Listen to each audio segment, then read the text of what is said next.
All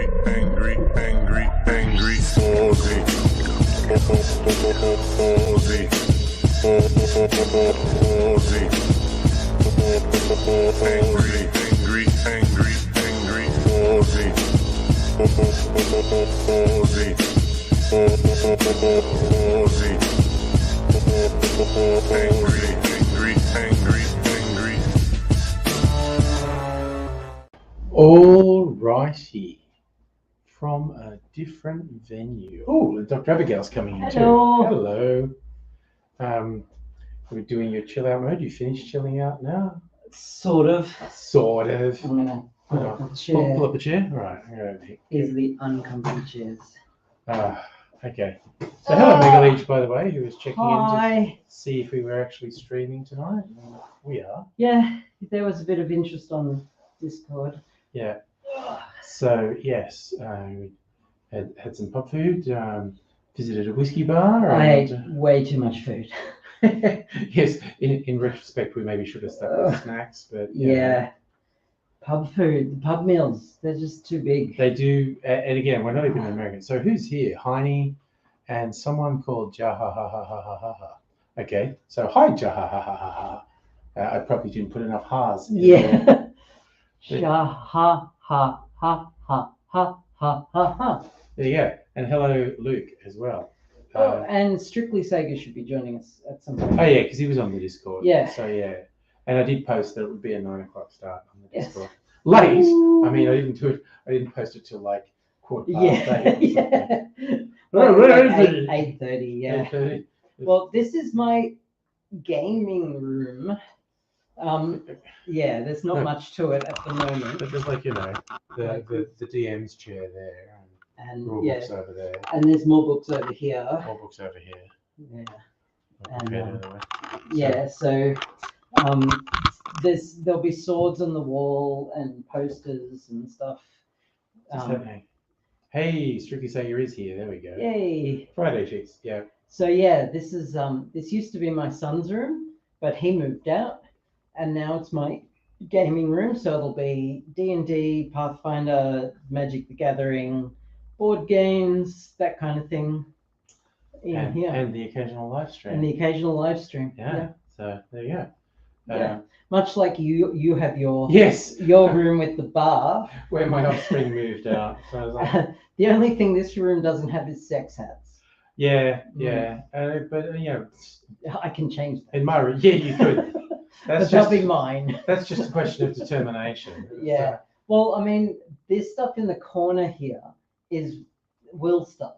Oh, okay. Yeah. So he's got the obligatory teenage traffic selection. Yeah. He's got his old arachnid terraria and like his dolls / action figures and skateboards and clothes and stuff. That's right. He had tarantulas.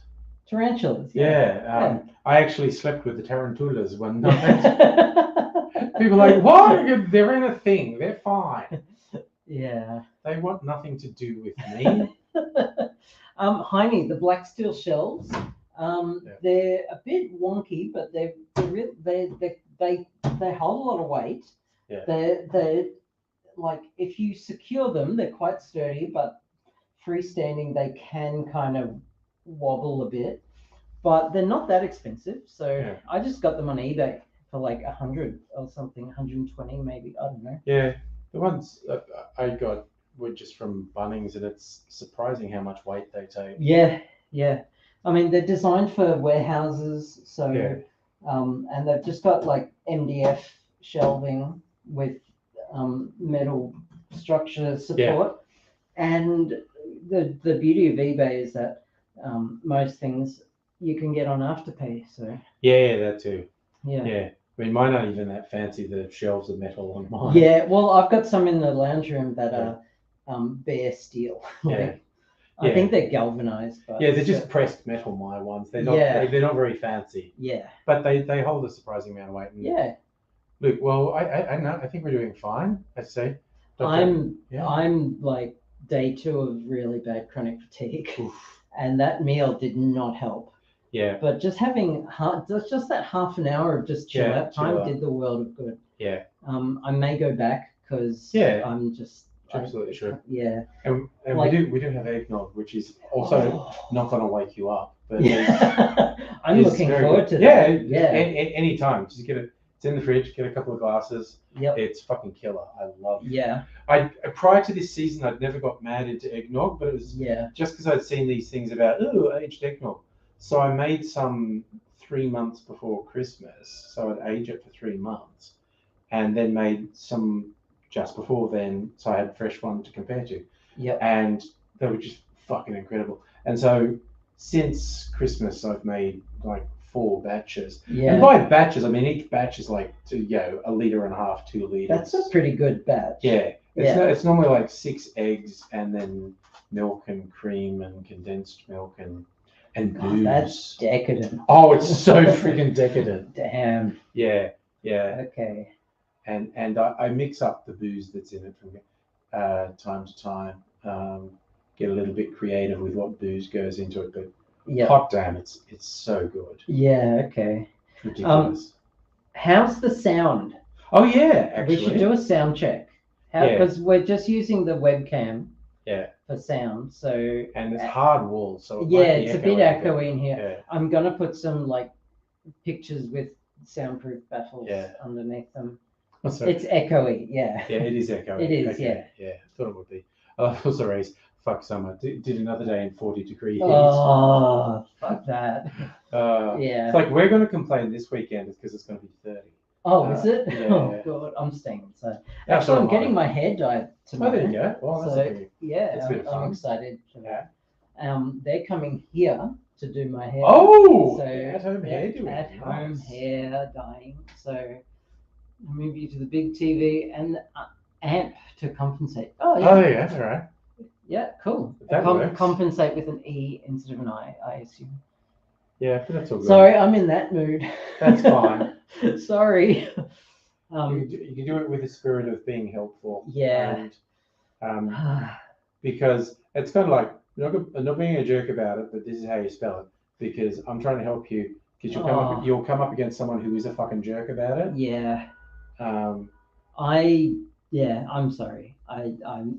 I will stop talking about it now. That's fine. When I get tired, I get really like I just can't mask my autism. Yeah. I used to say when I get tired, I get really autistic. It's not that. I just can't mask it anymore. Yeah. Yeah. And I had a therapist session on Thursday, I think. Yeah. And it was pretty full on. Yeah. So I'm just so tired. That's fair. Anyway, I'm gonna skip out and just do that. Have a bit more decompressed time. Yeah. That pub was very noisy. We went to an extremely noisy pub. Yeah. And actually even it on wasn't pub the worst. No, even on pub standards it wasn't that bad. Yeah. But then we went to a whiskey bar that was way more chill. Yeah. And the dudes there are very cool. But even after a while, the whiskey bar was getting a bit much fun. Yeah, more people came in. But and that was good. We were there for half an hour. Yeah, it was nice, and the whiskey flow was great. Oh good. Yeah. I'll let you describe it. I'll see you soon. We had a drink each and we're just kind of chilling, and they have it's a whiskey bar, so they have hundreds of bottles of whiskey. And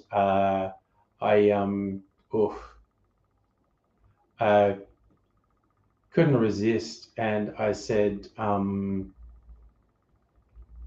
you do like a themed tasting flight for me, like with some American whiskeys, with some interesting American whiskeys.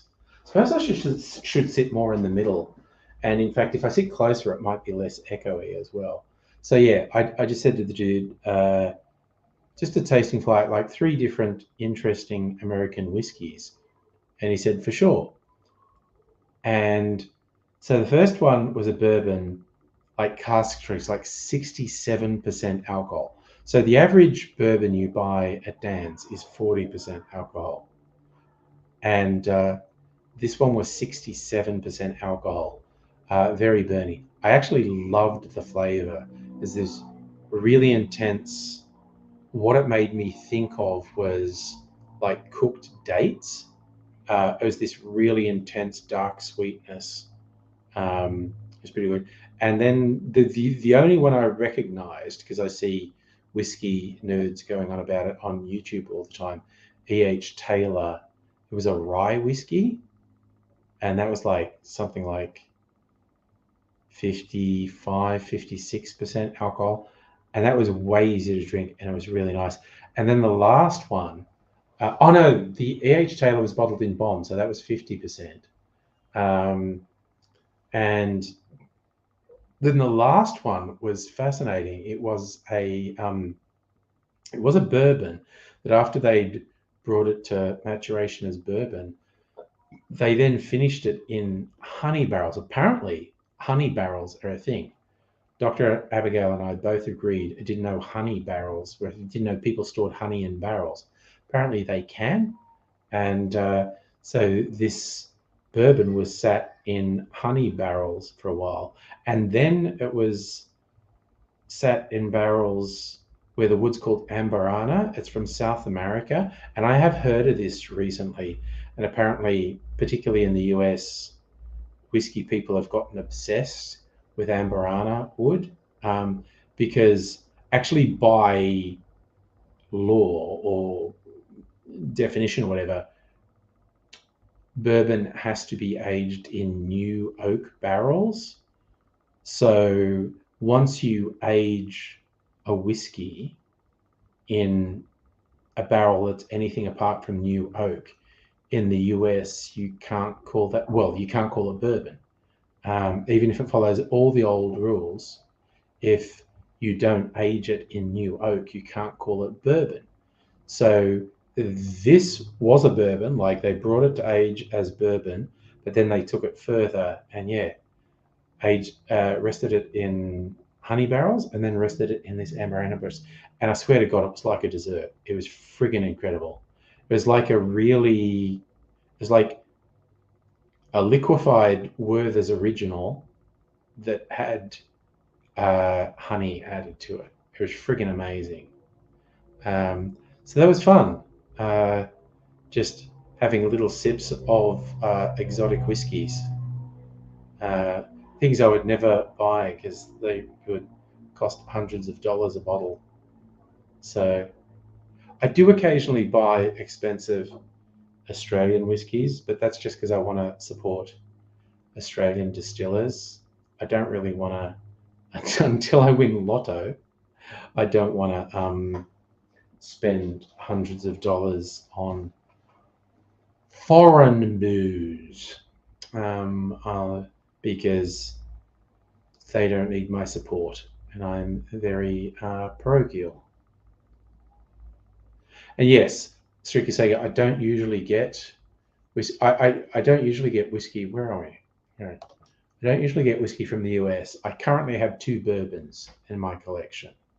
Um, in previous times, I've had an American rye as well, but I haven't had an American rye for a while. I have several different Australian ryes, at least 4 or 5 Australian rye whiskies.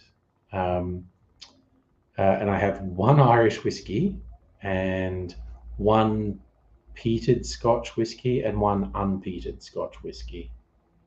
Uh, Sometimes I'll get an extra Irish whiskey. Oh, and I have 2 Japanese whiskies actually.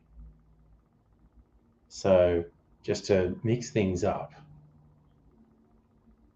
But yes, I've gotten big on Australian. So, and I've barely scratched the surface with Australian whiskies too.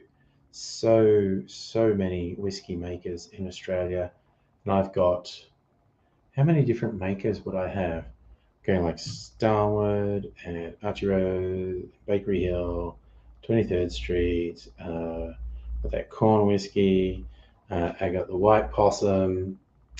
I got Hellier's Road. So I have 7 or 8 different makers of whiskey, and of the ones I really like, I have multiple of their whiskies. But I've got at least, oh no, I just thought of I might have as many as 10.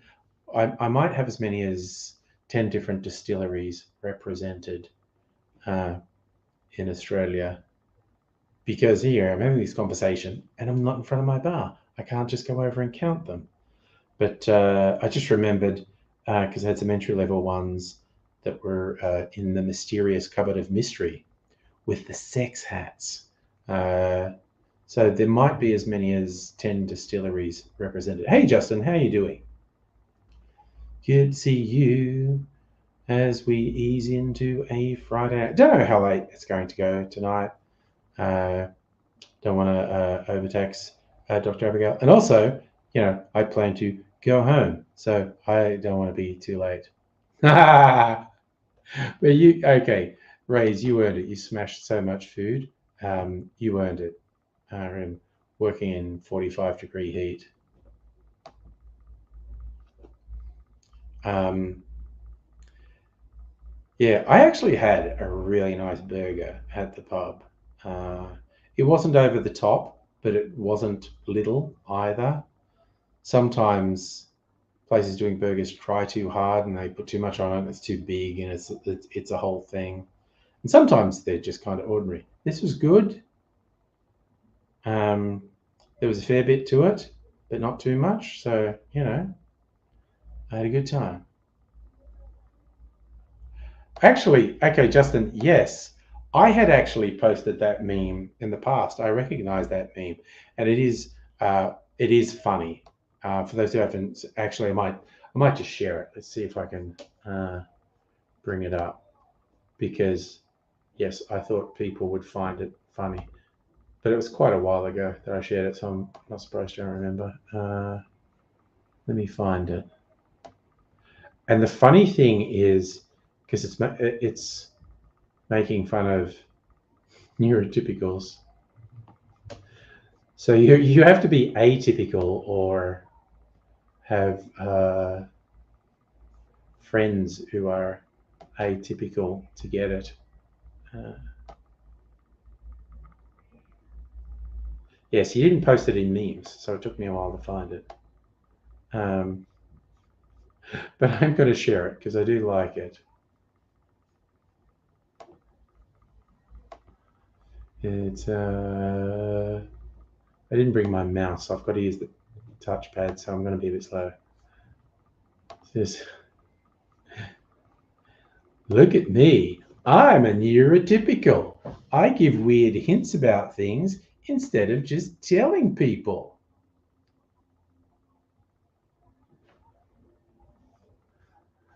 I do like that one. Uh, so is that where you went, Rees? Good Burger? Welcome to Good Burger, home of the good burgers. Can I take your order? Did you get a good burger? That's just the question.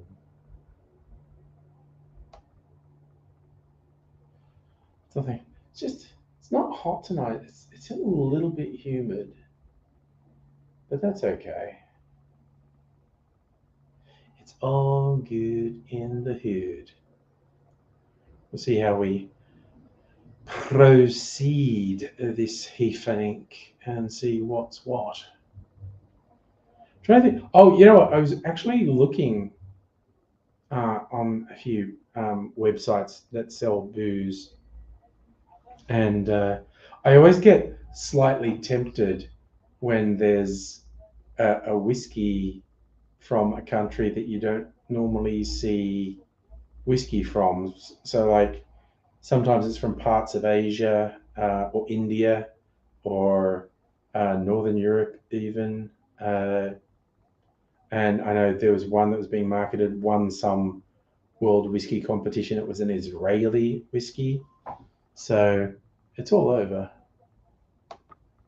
So that biggest hint. Oh,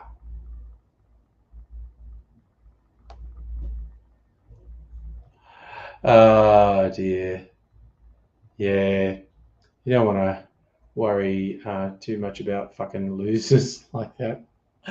I certainly don't.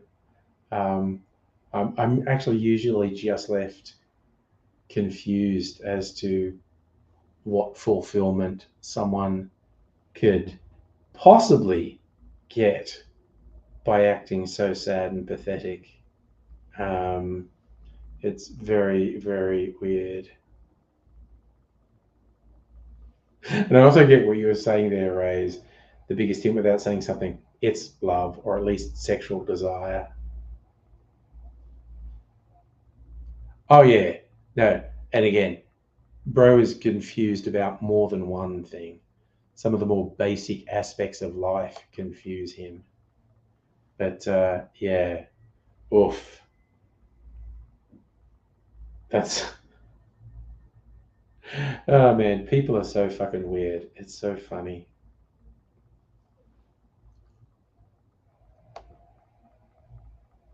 Oh, I yeah, Justin. I think that meme is very good at pointing out a, a behavior that's regarded as normal, but when you actually look at it, deconstruct it, you go, why would you fucking do that? And it's just weird societal norms and pressures. But it genuinely doesn't make a lot of sense. Just gonna have a look while we're talking here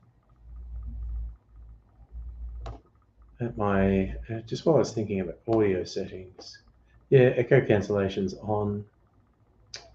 Okay, I'm gonna do something that might just completely fuck up the sound. So tell me, reducing background noise. This might make the sound better, might make it much worse, might not make any difference at all. So if the sound quality has suddenly changed one way or the other, I'd be keen to hear. No difference. Heidi, you think it's better. Well, I'm between no difference and better, I'm happy. So don't fit the norm. Norm must be uncomfortable. Oh, yeah, well, that's what, always think our regulars here, the divergent bunch, that was always the joke or the dream of, uh, when Lotto open a distillery and call it the Divergent Distillery, uh, in honor of the Divergent bunch who join the live streams, the neuro, gender, sexuality, and just generally lifestyle divergent folk that are so well represented here. So yeah, it is genuinely weird to me when people get worked up at someone or something that's outside of this really narrow path that they've set. Like, this is me. That is absolutely one thing. All right, hey Noog, by the way, a raise. We're a pack of autisms and extra chromosomes. Yeah, and the main thing is we have a good time. Uh, that above and beyond everything. So yeah, that's the main thing that we want out of this, to have a good time. Like I've got an almost overwhelming urge to go and get the eggnog. Um, God, I hope Dr. Abigail's got something non-alcoholic in the fridge too, because while the eggnog is super, super good, it's also really rich. And if I drink just that, I might feel a bit weird, a bit heavy. So especially the pressure's like tools, cars, fishing, titties. Yeah, don't let it get down. Actually, another good take, Safa, we're the bad batch of that is another good take. I like that. It's weird because I'm not drinking. That's fair. Um, but rest assured, I was before the stream. I really was quite. I can guarantee that copious amounts of alcohol have been imbibed. Yeah. So far tonight, I've had I'm going to move this. Oh, you're gonna Bring okay. this other chair. Bring a comfortable chair out. Yes. I love that the laptop just made it look like there was a major earth tremor. Sorry, I'm just. No, There we go. there we go. But I like how I've like got a little power channel. Can I? Should I move across? You should. Yeah. Cross. That would make it easier. Yes. All right. Yay! Sorry, we're just coming up with metaphors for everyone. Oh. We're the short bus and the helmets. We're just out there. Do you want a mouse? Mouse would make it a whole lot easier for you. Yeah, I've got one right here. a spare mouse. Alrighty. Here you go. Plug Alright. that in. Pluggy. And if it doesn't work on here, I've got stuff for it. All right. Oh, hi everyone. There you go. Works straight away. Oh my god. I always have flashbacks. I'm so old. I remember when you had to like install drivers for every device. Oh, And it would just be like, oh, I got a keyboard. Oh, here's the disc. I've got to go and put the drivers in, and it may or may not work based on that. Yeah. And you had to like jump on the internet on and your find the 56K latest modem. drivers. Oh, thanks, Snug. You recognize the Desert Bus shirt? Yeah. Okay. Desert Bus 18. See, Cypher, it's a red mouse, so it's faster. That's just science. It's pure science. I think you should get the eggnog. That's a good idea. Yeah? Yeah. Do you want to get it or you want me to get it? You can get it. I'll get it. I'm going to go get a couple glasses. Yeah. And the egg. There are glasses in the sink. All right. As well. Alrighty. I'm just going to entertain the stream by just lying here and pretend I'm asleep. How's that, everyone? Hi, Megalich. I think I saw you before. I'm not going to mess with it. Right. I had a memory the other day about wired phones and nobody around me knew landlines existed. They didn't.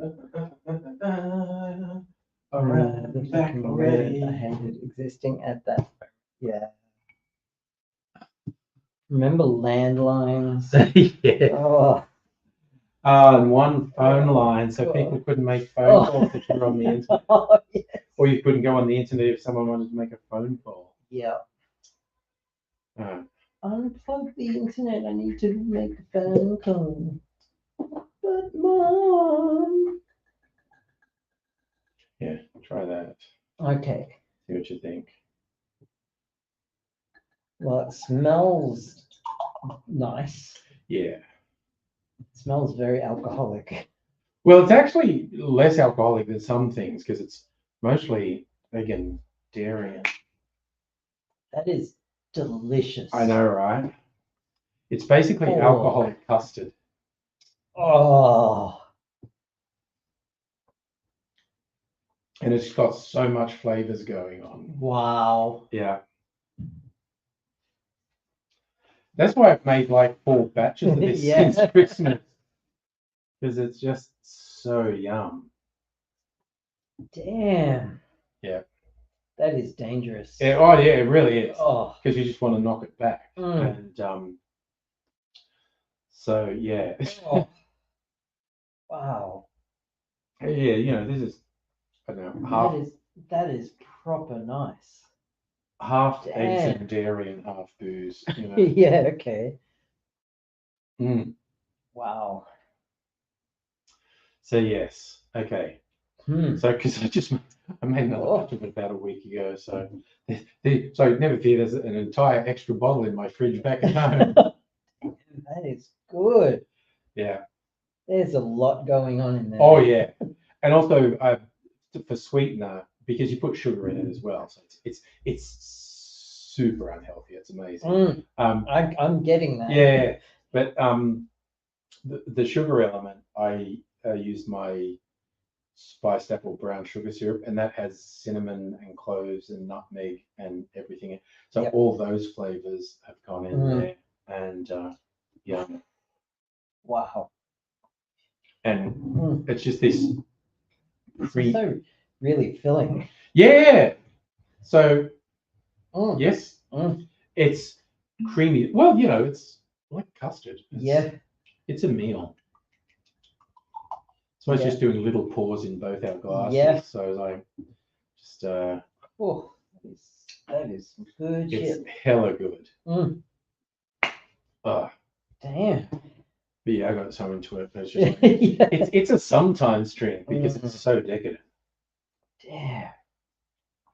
So I got some I made, I don't know, mid-December. And the Mhm. idea is aging that 12 months for next Christmas. Damn. But I'm going to do a midwinter tasting of it. So like at the 6-month Okay. point. So is it supposed to be aged? Yeah. It's apparently It doesn't go off? if you keep the alcohol content high enough. Okay. Yeah, apparently people have always aged it. Okay. Yeah, people worked out 400 years ago. Yep. If there's enough booze in it, it doesn't go off. Yeah. Okay. So do you age it like in just a cask or you need it in a sort of cool, stable temperature. And in Australia, for me, that's a fridge. Yeah, of course. But in some places like Northern Europe or North America, you could just have it in a cupboard somewhere. Okay. Yeah. I keep it in the fridge. Yeah, I did do the experiments in the lead up to Christmas. I aged some in one of my little casks and some in a bottle. And so Yep. I did the taste test with fresh, aged 3 months in a bottle, aged 3 months in a barrel. The barrel stuff, it was nice, but it had probably got a bit intense from being in the wood. And it's like, okay, I prefer it just in the bottle. Yeah. So yeah, then I made some more and with the intention of aging at 12 months this time. But I ain't gonna, because 3 months was super good. Like what's really funny, this is like I don't know, a week old, this one. Yeah, okay. Yeah. As it ages, the booze flavors become more pronounced, like the egg and milk flavors fade off a little bit. And so it's really funny. It feels like you're drinking something super strong, and it's not. But it's just like this weird creamy booze I'm drinking. Yeah, okay. Pretty yum. So is that true? The alcohol tax is going up? Oh, it always is. Yeah. If Kirsten was here, she'd probably tell us the details. But yeah, it's like it's past $100 per liter of alcohol, and by that I mean 100% alcohol. Yep. So if something is ethanol, basically. yeah, ethanol. So if something was 50% alcohol, there'd be $50 tax on it. Damn. Yeah. Yeah. Okay. So that's significant. Significant. It's accelerated faster than the government predicted. There were a few things. Okay. Don't they control it? Yeah, they could just stop. Yeah. But there was this thing that's going to go up X% based on inflation and this, that, and the other. And so it accelerated faster than they thought it would. Okay. And for a number of reasons, they should probably put a brake on it. I mean, I'm under no illusions, because you definitely get people in the industry who will just go, oh, it stopped taxing us wrong. And like, well, the reason for the tax is alcohol is actually a social ill. It causes a lot of problems. Yeah. I refuse to pretend it doesn't. Yeah. I refuse to pretend it's not poison. It's just tasty poison. Tasty poison. Us humans and our poisons that we like to drink. I know, we're weird as hell. And eat. We are space orcs. Oh. But yeah, it's probably gotten out of control. And for a number of reasons, they should probably ease off. Not least, it's, becoming a pretty significant industry, and it could be a significant export thing, and the tax thing is strangling it. Yeah. What? Yeah, that you would think they would take that into account. Yeah, it's just, but up to this point, it's been easy money for the government, and they do not like giving up easy money. No, well. So yeah. The other stuff alcohol makes you talk. drinking alcoholic apple soda. Isn't that just apple cider? Oh no, they're Well, just, not in the US. yeah. I know about hard Yeah. apple cider in the Yeah. US, but here in Australia, that's just apple Yeah. cider. If in Australia, if you said cider, you're going to get Yeah. because if you want apple juice, just ask for apple juice. Yes. Yeah. Whereas in the US, apple cider is just Yeah. apple juice. And hello, her ladyship. Yeah, well, there is all the alcohol in this. There are many alcohols in It's this. so good.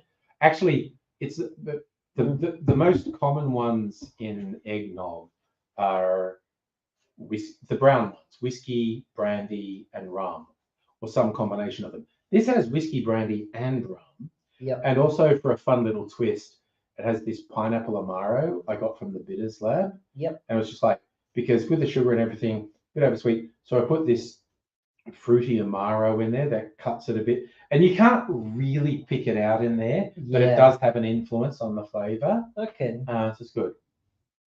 So what's you saying, her ladyship? It's like how plants you'll develop poison and heat. Yes. Yeah. Yeah. But like, even some other animals, like some animals do, yeah. Yeah, like there are plenty of animals that'll eat fermented fruit. Oh yeah. Well, and or, that's the or coffee beans Yeah. or caffeine from plants. Yeah. from certain plants. Yeah. The various cultural anthropologists have Yes. the hypothesis that when humans either were watching animals or started to cultivate animals, and they'd go like, "Man, they ate that and they got really weird. What was We that should about?" try that. Yeah, it's like, what was that about? Like they ate the coffee beans and started pinging everywhere. So the humans ate some coffee beans. Went, yes, I have a lot of energy now. Wow, what's that about? Yeah. And you still get some things of animals eating fermented fruit and getting drunk, and it's hilarious. Yeah. I saw one from somewhere in Northern Europe of a moose stuck in a tree. And mooses are fucking huge. And what it Actually, was, the plural of moose is meese. Sorry, moose. The Yes, plural no, of moose is yes, moose. yes. Yeah. Yeah. And it had eaten some fermented fruit that was on the ground and was really into it and wanted to get more off the tree, but it was drunk and it started lurching up in the tree and got stuck. It was absolutely hilarious. Oh, that's funny as heck. Yeah. Oh yes, Strictly Sega took a brave man to try the first egg. What about the first? Oh God. The first oyster is the one that gets me. Oh. Like they saw seagulls or whatever ripping off these things and eating, and going, maybe that's edible. Look, Ralph, come over and look. And they ripped off the shell, and there was this. Well, it looks like snot. Yeah, tastes like snot. Yes. Yeah. Do you want to try it? Oh, it'll be someone who is desperate for food. Yeah. Yeah. Yeah, and it's a whole thing. No, if you meet the whites of their eyes, you're going to meet the moose sire. It's kind of like you will occasionally see chocolate moose videos online, and this will be from North America often, of moose wandering across a road or a highway. And you see the video and you go, wait, that's bigger than that truck. And you go, yes, you don't realize how big an adult male moose can get. Yeah. How big? Fucking big. We don't get moose here. No, way more than 2 meters. Just absurdly big cows with really big antlers. Yes, for sure. Incredibly dangerous. Green from Facebook. Hey, Greenie. Is Dubbo lad. It's okay. Someone I went to school with. Sure. Yeah. Well. No. What? Well, it's civet cats. They do it. That's somewhere in Southeast Asia. It's the delicacy.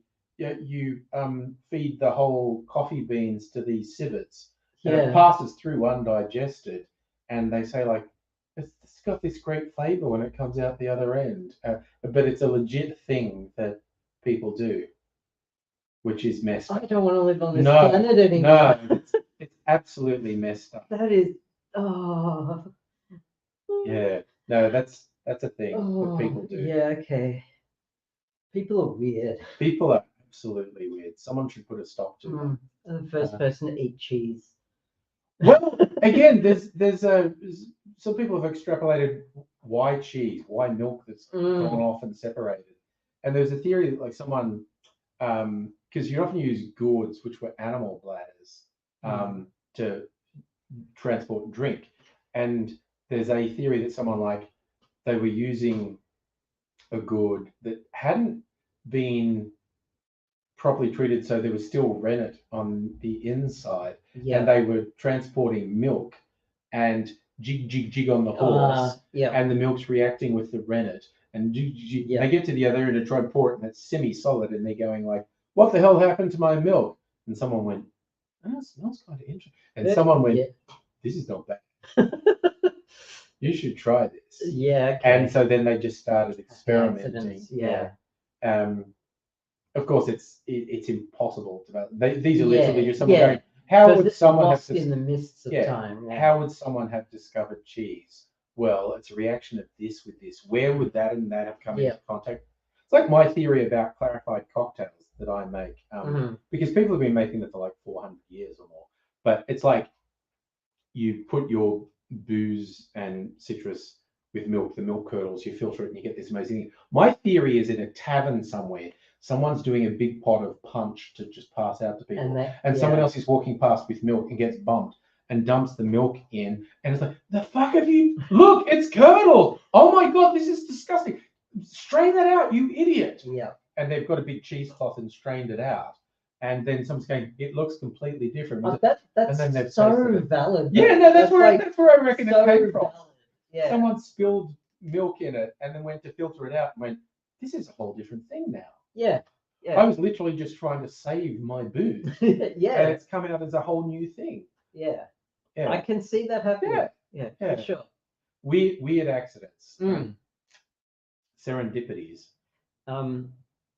Before we go on to any more comments, I'm just wondering if Strictly Sega has updated the playlist. Yes, because that's the thing we could do tonight. Yes. Some more CDs. Because I've got the case handy. Oh, at some point, maybe in a few minutes. In a few minutes. But what's Green saying? Greeny's saying stinky tofu.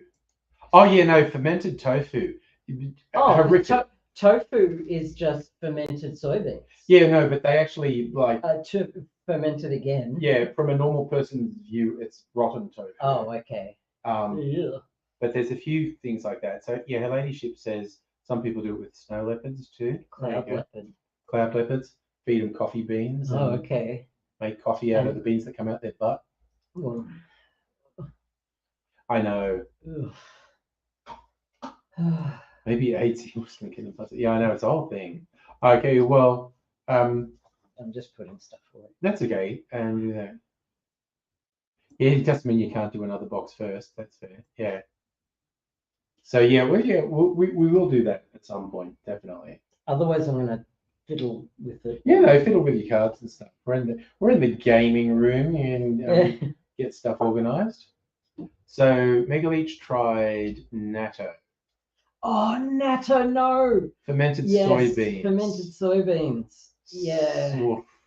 Oh, dude. There's a corn variant of that as well. Yeah. Fermented corn. Yeah. It's and it's this specific fungus that ferments them as well. Yeah. That infects them as well. Yeah. Like it's just basically infected corn. Yeah. And no. I'm just going to note out of that. And well, we can delve down to the worst foods, and I think the second worst food in the world, I think it's Norwegian. They bury the shark meat till it rots. Like they bury it in the ground till it rots. And it's got this Norwegian name. I know what you're talking about.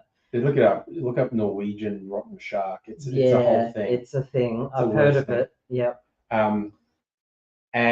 But absolute winner, hold on to your lunches, dinners, whatever, is from the Philippines. It's called balut. It's an egg. You think, well, how about? Is this the mud egg? No, because you think like you get the century eggs and whatnot, the aged eggs. No. This is one where a chick has mostly developed within the egg. Oh no. And then it's cooked, and then you crack it open. Oh no. And eat this partially formed chick. And I think that wins the prize for the worst food in the entire world. And literally, when I was there, like with my ex, she's there with her cousins, and they're, oh look, the truck's selling balut, and I'm like, the fuck is no? What are you people doing? They think it's like the best, and it's just like, oof, that's a whole thing. Greeny, what do you have? Do you have a century egg, or do you have a balut egg? they're both pretty frightening. So honestly. can we not talk about? Yeah, that? let's move right on. We've had the disgusting. Yeah, the vegetarian doesn't want to talk about eating. Oh, there you go. unhatched But eggs. we'll say the shark thing's called hakari, hakari. Icelandic for fermented. Yeah, it's fermented I shark. thought it was a different type of fish, like a herring or something. No, the one I heard was shark. Okay. Well, I mean, I'm But sure it's like you do it with any other, fish. other Yeah, fish. Yeah.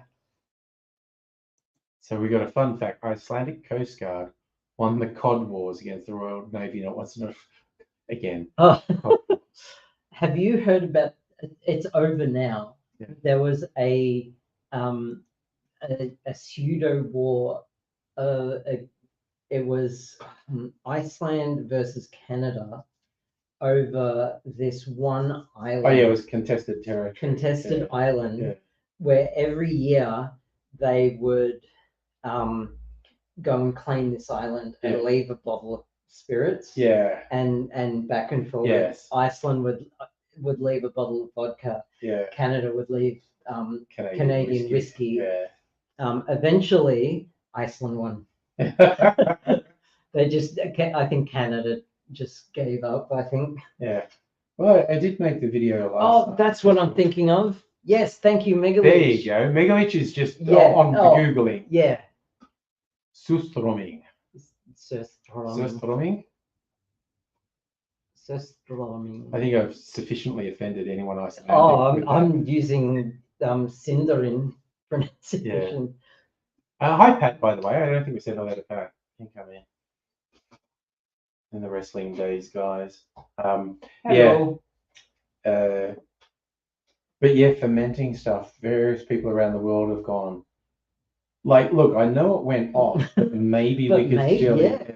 It's Homer Simpson. It's still good. It's still good. I think it's like every culture has its version. Like even just sort of very orthodox Europeans like dry aged meats, and it's like, you mean you just let it sit there? Yeah. Oh, I remember there's this series of novels, and when I say novels, they're like novel. Yeah. About this Dutch crew in the like 1400s or something. Yeah. That crash into medieval Japan. Right. It's like the samurai daimyo. That's the name of the novels. Yeah. And the protagonist is the navigator because the captain died. Right. The navigator, he's the highest ranking officer. Who survives. And he actually becomes a samurai. Right. And learns Japanese and learns all the culture and everything. But he brings some of his Dutch heritage with him, of course. And there's at one point he catches a large bird and has it hanging up on his front veranda, aging for like a month. Yeah. And of course, all these Japanese people are just like disgusted by it because they clean themselves every day, and this smell. And eventually his wife, because he marries this Japanese woman, takes it down and disposes of it. And he's so angry. But local delicacy. But he was going to age that thing for a month. Dutch. There's always, but you get the stuff with the Asian food shops that are hanging meats in the window, which I've always found disconcerting. There's a shop down the road that I refuse to acknowledge its existence because I always have ducks hanging in the window. Oh yeah, no, you have your ducks are special to you, and I've never gone in there, and no, you wouldn't. And I've often thought about firebombing the place, but it's still there, so I haven't. So you haven't firebombed it. If it happens to burn down in a fire, I completely It wasn't you. absolved myself of any wrongdoing here and now. It was not me. So where did we get So did on these islands? what? I don't know what Megalich is saying about these islands. District of Chukota Autonomous Okrug of Russia. Border separating Russia and the United States. Oh, so that would be Alaska? That would be in the I don't know, because I was talking about the Iceland. Yeah, I've heard Canada. of that. What's her favorite food? Does he cook it in a Dutch oven?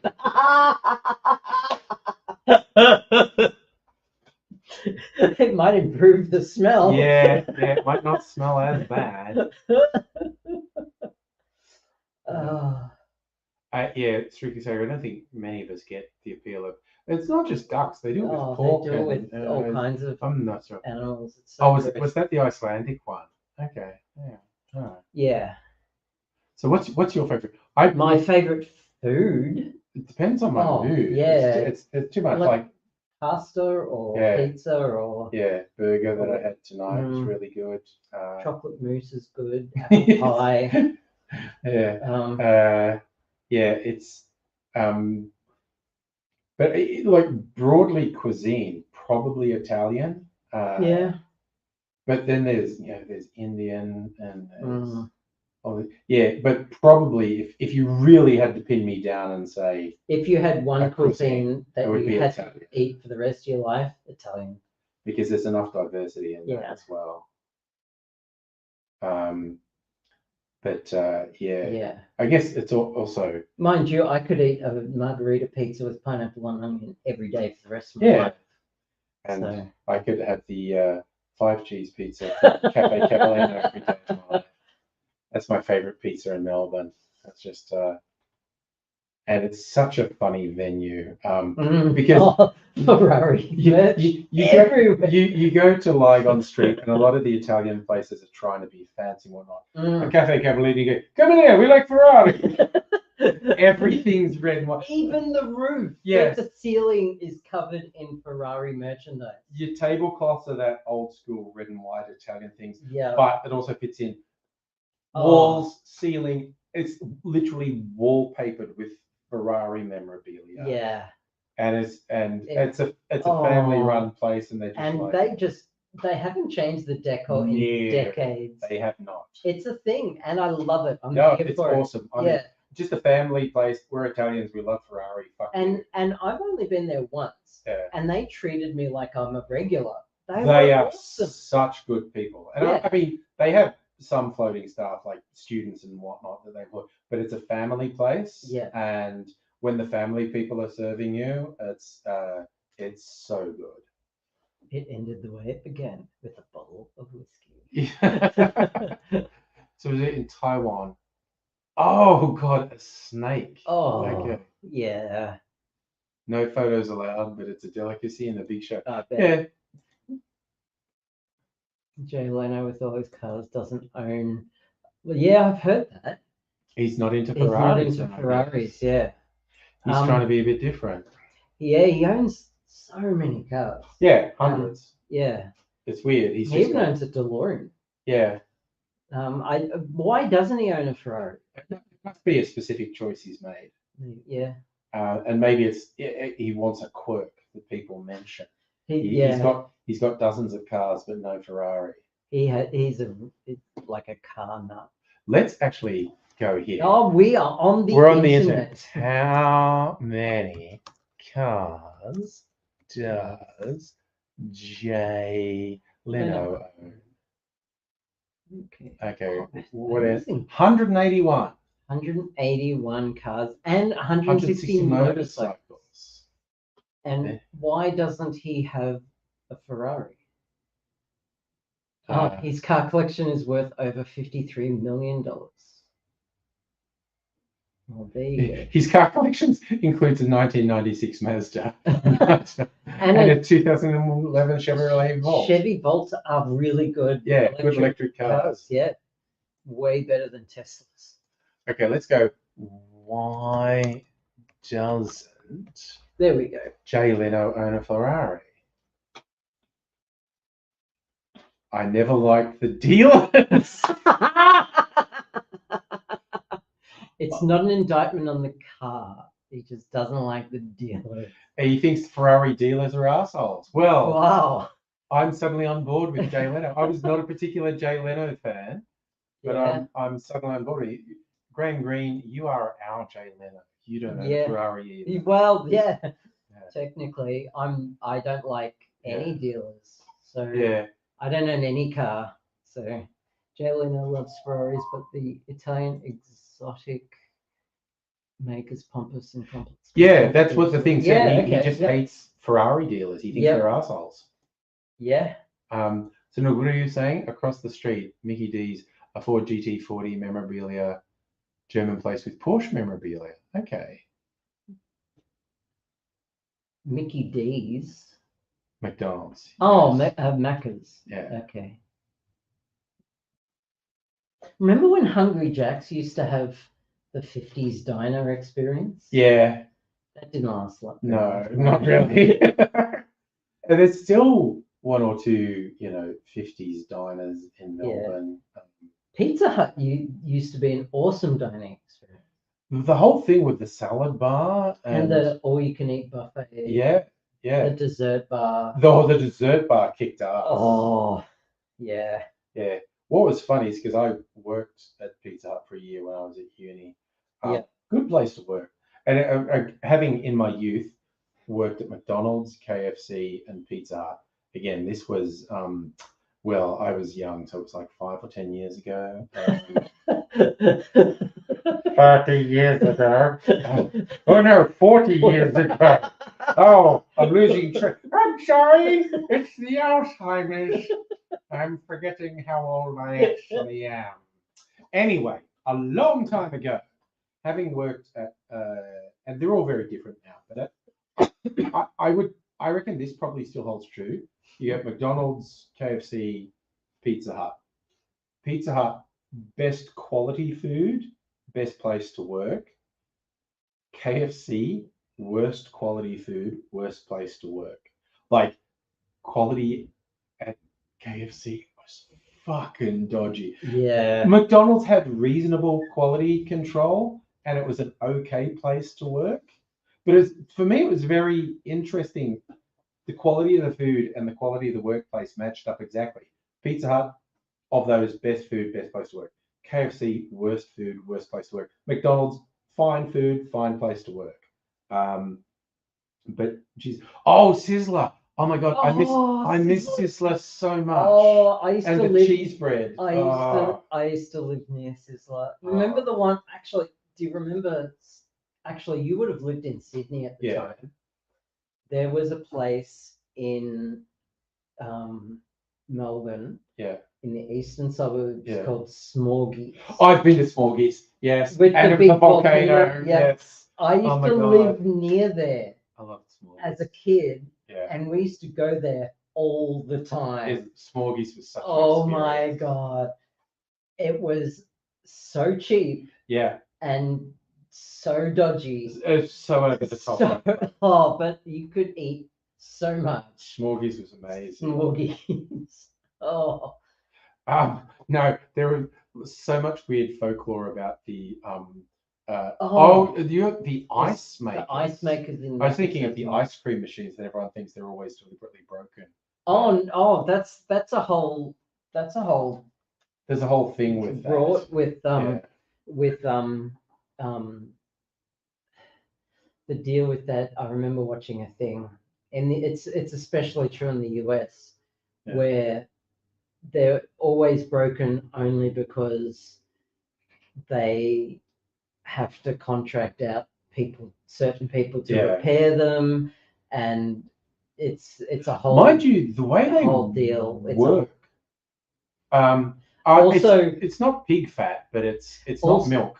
Oh yeah, it's gum. It's some sort of gum. Yeah. Some sort of vegetable gum, but also soft serve ice cream, especially from Macca's. Yeah. Is hazardous if you're pregnant. Right. Okay. Yeah. Just a tip for the Yeah. wise. Those machines work so weird because like we had to clean them at the end of shift, and they work in a way that I never would have guessed. You get the bags, the stuff you put in that looks like milk but isn't, and it goes in and it freezes it. And there's this thing in there with these fucking blades which are this long, which shaves off the frozen stuff, and That's just how ice cream is made. it turns in. But we had to clean these razor sharp things that were this fucking long. And then you're just getting them because there's 3 of them in there, and you're going like, okay, I took the brush, I'm gonna hook the thing up and hope I don't slip and cut my fucking fingers off. God. We didn't actually have any serious accidents, but every time it was just like, I don't know, okay, That's these an things, OH&S. these Yeah. things are fucking dangerous. Do not piss about Yeah. when you're taking the machine apart to clean it. Yeah. Um, No, that's literally just how ice cream is made. You freeze the outside edges and then shave it off yeah, and keep mixing it in. yeah, Otherwise, it crystallizes. Yeah, So you want the ice crystals to be as small as possible and mixed with air, yeah, and that's how you make ice yeah. cream. And that did my head in. That the machine just had these really long Yeah. blades in it. Yeah. And the poor McDonald's staff. Don't hassle McDonald's staff. They have to do fucked up shit to give you food. Yeah. Okay? I've never. And if you're nice to them, they actually do help you. Yeah. Like I was really nice to this one guy, and I asked for a chocolate sundae Yeah. with 50% fudge and yeah. 50% ice cream. Yeah. And he actually did it for me because I was so nice. Yeah. I'll never do it again. It was way too much. Way too much fudge. But damn, like just Yeah. I did it once. Yeah. And Yeah. It was great. I'm gonna go get my CDs. Yeah. Do. Oh yeah. Yeah. That sounds like a good idea. Find out if Sega has done the playlist. Yeah. And if he's ready for the next batch. Yeah. If you're ready, Strictly Sega, we're going to do another batch. Put some more eggnog. Do you want some more eggnog? Sure. I've talked Dr. Abigail into it. Just a little bit. Because it's so decadent. Okay, Strictly Sega's ready. I remember going back multiple times to get the self-serve drinks at Hungry Jack's. We should actually. We should maybe put a playlist section where people can actually. Yeah, I'll do that. People can post their own playlists. And it is date night tomorrow, so I won't be. Well, that seems like that's a heavy box. No, it's full. It's full. Okay. I'm putting it this way so that I can surprise you as I bring them out. Yeah. And this one has all my greatest hits. Mm. So this is I saved the best for last. But I've also got okay. I've got that one. I don't own this. This is an X left this year. It's still in its original packaging. Oh, it's sealed. It's sealed. Wow. I believe it's 9 Inch Nails. It's the Downward Spiral. Yeah. It is. Is this a popular one? That's a good one. That's probably their biggest hit then. Okay. Well, I own it now, apparently. I didn't buy it. So the standout tracks on this, and the track list is not on the outside. Yeah. But that's Closer. Closer is on this. Oh, I missed some. Hang on. I'll go to it. Yeah. The big hit on Downward Spiral is Closer.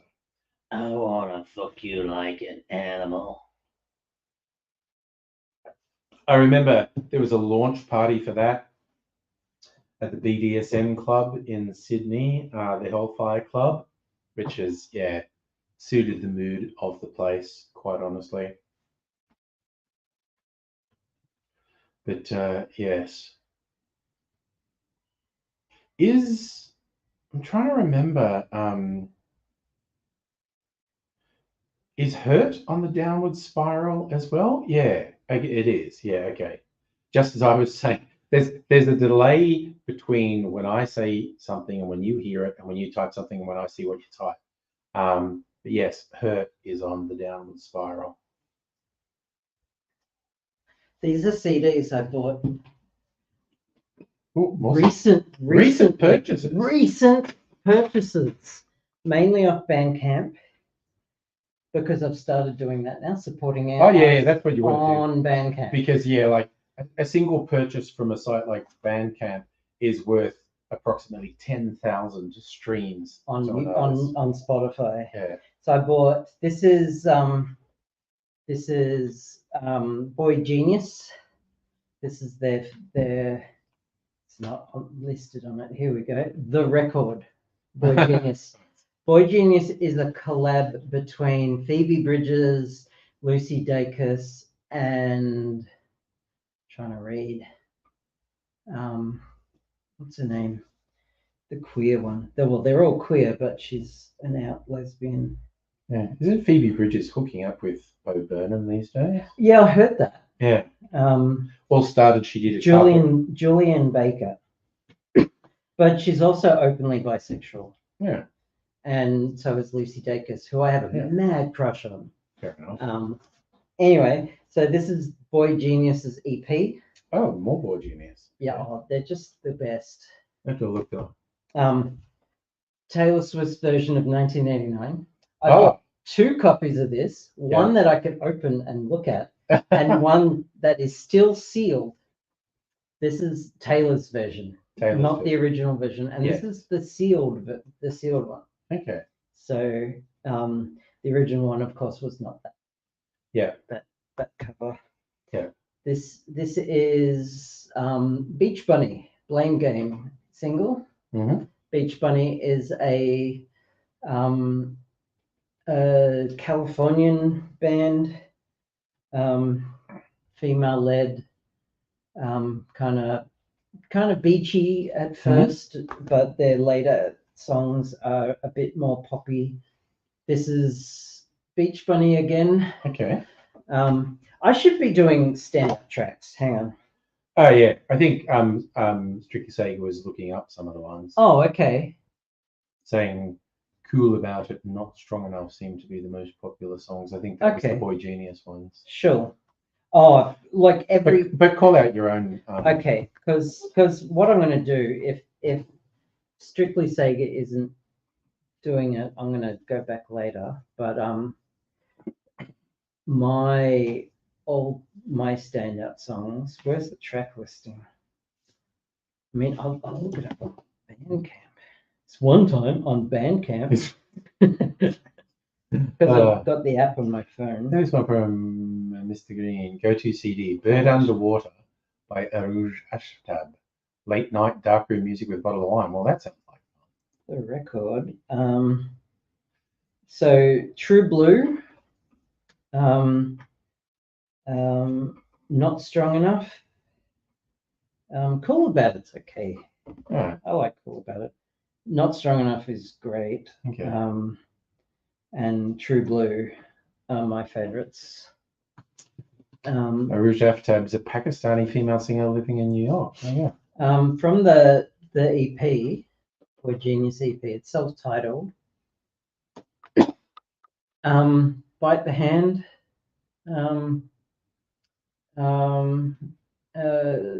Souvenir. Let's see, let's go in order. They're all good. Every single one. Like Welcome to New York, and I can't even read that. Look at that contrast. Oh my God, that's a young person's design. Yeah. So, hi Nathan. We actually started the stream late, but yes, we've been going for a little while. Could you? I was going to put the line. Oh, there we go. Welcome to New York, Style, Blank Space. I'm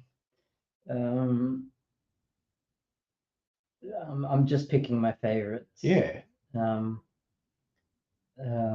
What's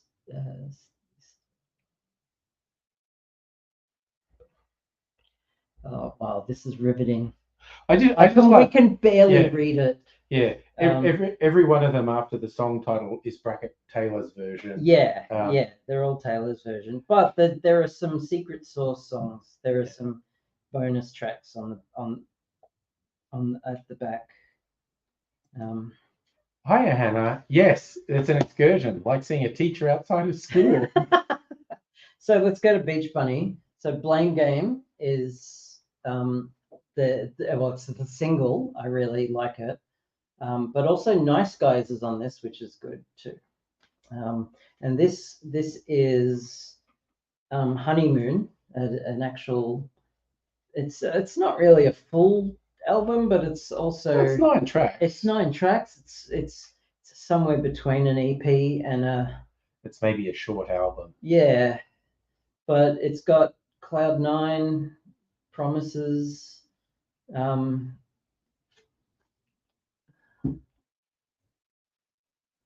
Miss California. Oh, I got both of them here. Both versions. Because I'm a tragic Swiftie. Phoebe Bridgers, Punisher. This is her second album. It's got Kyoto on it, which I really like.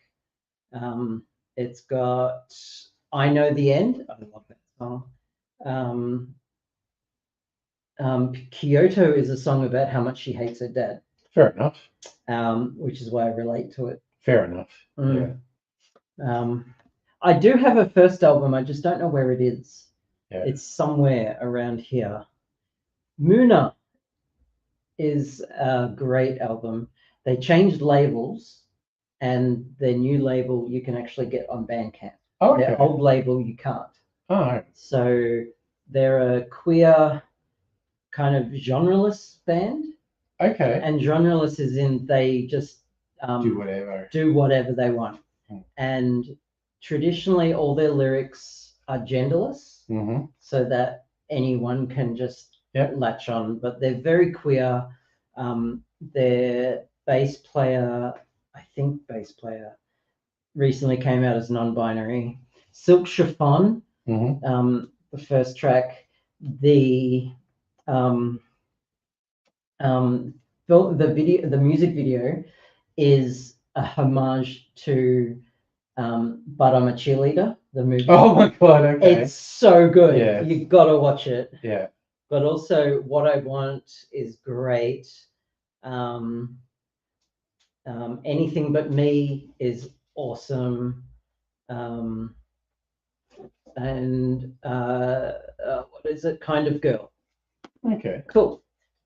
Let's continue. So those are the recent CDs, and there's some more on my desk. But if you've seen my desk, yes, there's a Mm. bit of stuff there. It's messy. Yeah. Let's just leave it at that. There's layers of mess. I don't know what this is. I also this Hannah, while you're looking, had a friend in WA getting texts from thousands of numbers, which turns out was a Brisbane radio comp for Taylor's tickets. They're like one number different. Oh, no. That's gotta suck. Okay. Wow. This has got my dead name in it. So it's been around for a while. It's an engagement invite. Oh wow, okay. You, dear and whoever, you are invited to join X and X as they celebrate their engagement. Kicks off at 4 p.m. on the 20th of August, 2004. Wow, okay. So wow. Set that to you 20 years ago. Yeah, an engagement CD, and it's got tracks on it. I forgot all about this, and it's got my dead name in it, so I'm not going to share that. But these are all songs that they liked. Yeah, fair enough. So we've got Mad World. Tears for Fears. Gary Jules, the cover. Oh, right. We're from the Donnie Darko sound. Yeah. Yeah. Duvet by Boa. The District Sleeps Alone Tonight by the Postal Service. Bittersweet Symphony by The Verve. Yeah. Common by Pulp. Yeah. Park Life by Blur. Holy shit. Zebra. This is so John Butler Trio. 90s noughties. Yeah. Oh, yeah. Fix Up Look Sharp by Dizzy Rascal. Yeah. God damn. Too Much Brandy by The Streets. Prison Sex by Tool. Tainted Love by Marilyn Manson. Yeah. Sadama Go-Go by Gwar. Wow. Okay. which I fucking love that song. Okay. Miss Kitten by I don't know because there's question marks. Inertia Creeps by Massive Attack. Nice. Wow. The Test by the Chemical Brothers. Firestarter by The Prodigy, and Blue Muppet by Infected Mushroom. Nice. That's Wow. an EDM song. Yeah. Nice. Cool. That's a pretty wild. That's a mad find. So what have we got here? Leonardo's Bride. Oh, I Sonic. remember them. Yeah. Yeah, this is a single of Sonic by Leonardo's Bride, which also has Happy, a Rehearsal, and Take One of That Boy. I don't remember what they are, but I remember Sonic. Yeah. Oh, it's stuck, so I'm not going to take it out. But there you go, Leonardo's Bride. A bunch of other stuff. Some classical music. I Was On This. This is another Melbourne Rainbow band. Okay. Nice. One of our concerts. Okay. And an awesome house mix. Oh, there you go. Burned CD. Cool. Fun stuff.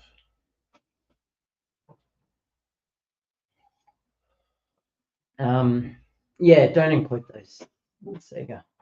Okay, shall we start on the? Yes, on the big old box. Okay. I just gonna show you like the size of the box wheel. Oh. You know. Oh yeah. Yeah. Yes, and it's full. It's 4 rows of 15. So what's that? 60. Yeah, Greenie. Well, a couple of weeks ago, because I still have my old vinyl, and they're in alphabetical order. I did open the one that started at a lot of Angels albums. Yeah. So first cab off the rank is another Ruby Trance. Okay. So that's that. Ruby is a dance club in Sydney that caters to a lot of very gay clientele. Right. I don't know if they're still there or not, because that was pre-COVID. Oh, Angels and Airwaves. That sounds familiar. That is Tom DeLonge's. Tom DeLonge from Blink-182. Yeah. When he left. Well, this is one of the reasons he left Blink-182, because he wanted to do this side project. Yeah. This CD saved my life. Oh, okay. Like, this music was pivotal when I was going through the first and some of the most brutal years of my depression. Yeah. This saved my absolute life. And if I ever meet Tom DeLonge, like, I'm just gonna burst into tears, because his music was pivotal. And this is their first album, We Don't Need to Whisper. And just like you put on headphones, you turn off the light, and you just engulf yourself in the music. Images of war and salvation and space travel, and so tracks of note: The Adventure. Triple Sega. The Adventure, The Gift, Valkyrie Missile, Do It For Me Now. But the whole CD, the whole thing is just fucking great. And I fucking love this band. This is my all-time favorite band in the whole world. It's good. So yeah, I'm so glad I got to share that. Oh, Daft Punk. And this is the one with you remember they had that 70s anime. All those video clips. But you could actually piece them together and it told a story. Yeah. I've never actually done that. Okay. But this has got like Harder, Better, Faster, Stronger. It's got Voyager. One More Time. Yeah, that was the big one. Yeah. Digital Love. Yeah. Daft Punk Discovery. Yeah, there he is. Yeah. So Nathan, as you say, you had to clean out your wardrobe, which was 10 years of shite because of depression. Dude, it's worth when you know calling out. You had the bad times and you're working through it. Oh, It's absolute. Don't hide from don't it. hide. Yeah. Yeah, the worst thing you can do, because that's what I had to do. Yeah. I was stuck in a rut. My friends didn't know what to do, and I just ended up hiding, and it was Yeah. the worst. It was Yeah. so bad. Yeah. Yeah. Yeah. Okay, what have we got next? The Chemical Brothers, Ooh. Come With Us. Oh God, I What are the tracks on that one? Come With Us. It began in Africa, Galaxy. I don't remember these tracks. I don't remember those specific tracks. No. I remember listening to it and loving it. Yeah. So I'm gonna have to listen and add these myself. So I'm gonna leave it out as a reminder To listen to listen to the tracks. Oh, nice. Green Day. Green Day, Warning. Fucking I love Green Day. Warning is great track. Deadbeat Holiday, Jackass, Minority, Macy's Day Parade. Yeah. Great. There's one of those funny things recently where Green Day did some shows. The next one's even better. And they called out Trump. I think they changed the lyrics to American Idiot. American Idiot. Yeah. And so all these weird Trumpies like, I used to like Green Day, but now they got all political. And so tell me you've never listened to the lyrics without saying, but my favorite take was someone saying, oh no, the American Idiots 10 years later worked out who was being referred to in the lyrics American Idiots. And now they're upset. This has to be my most listened to Green Day CD ever. It just from start to finish, it was just a banger. Just the whole thing.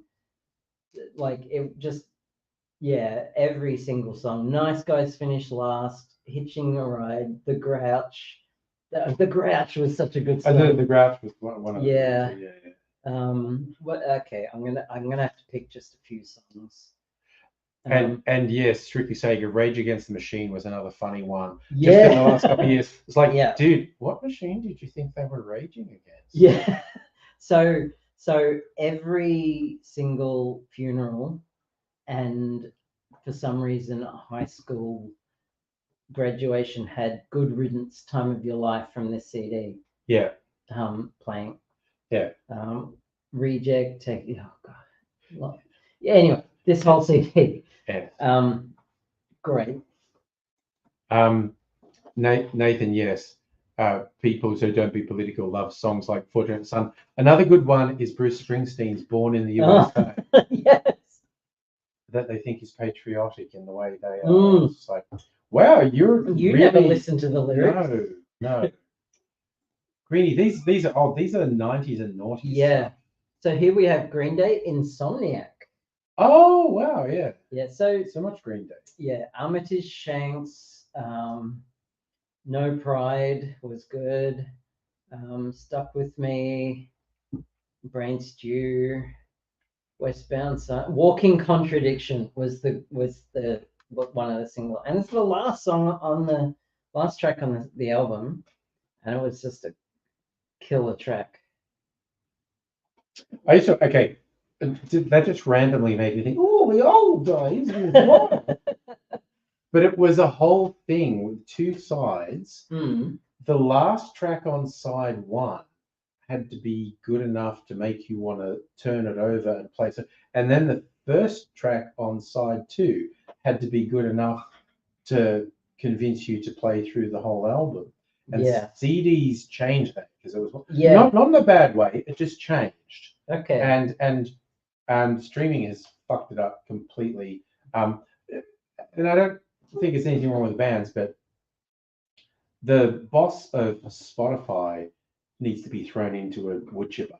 Just the shit the shit he says about what bands have to do to conform to the algorithm. It's like, you are nothing and nobody. You are a profiteer and a scumbag in any decent society. you'd be flogged in the public square. Yeah. Fuck you, dude. Does this look familiar? Is that Metallica? Metallica. That's the Black The Album. Black Album. Damn. This is the first CD I ever bought. Wow, that's a big one. Yeah. I was in high school, and he would first CD. I tell a lie. Mm-hmm. I bought this on cassette first, Oh, okay. and the first CD I ever bought may still be coming. I know what it is. I hope I still have it. No, I bought this on cassette first, and then I bought it on CD. But yes, the Black Album of Metallica, like Enter Sandman, Yeah. The Unforgiven, Yeah. Sad But True, Nothing Else Matters,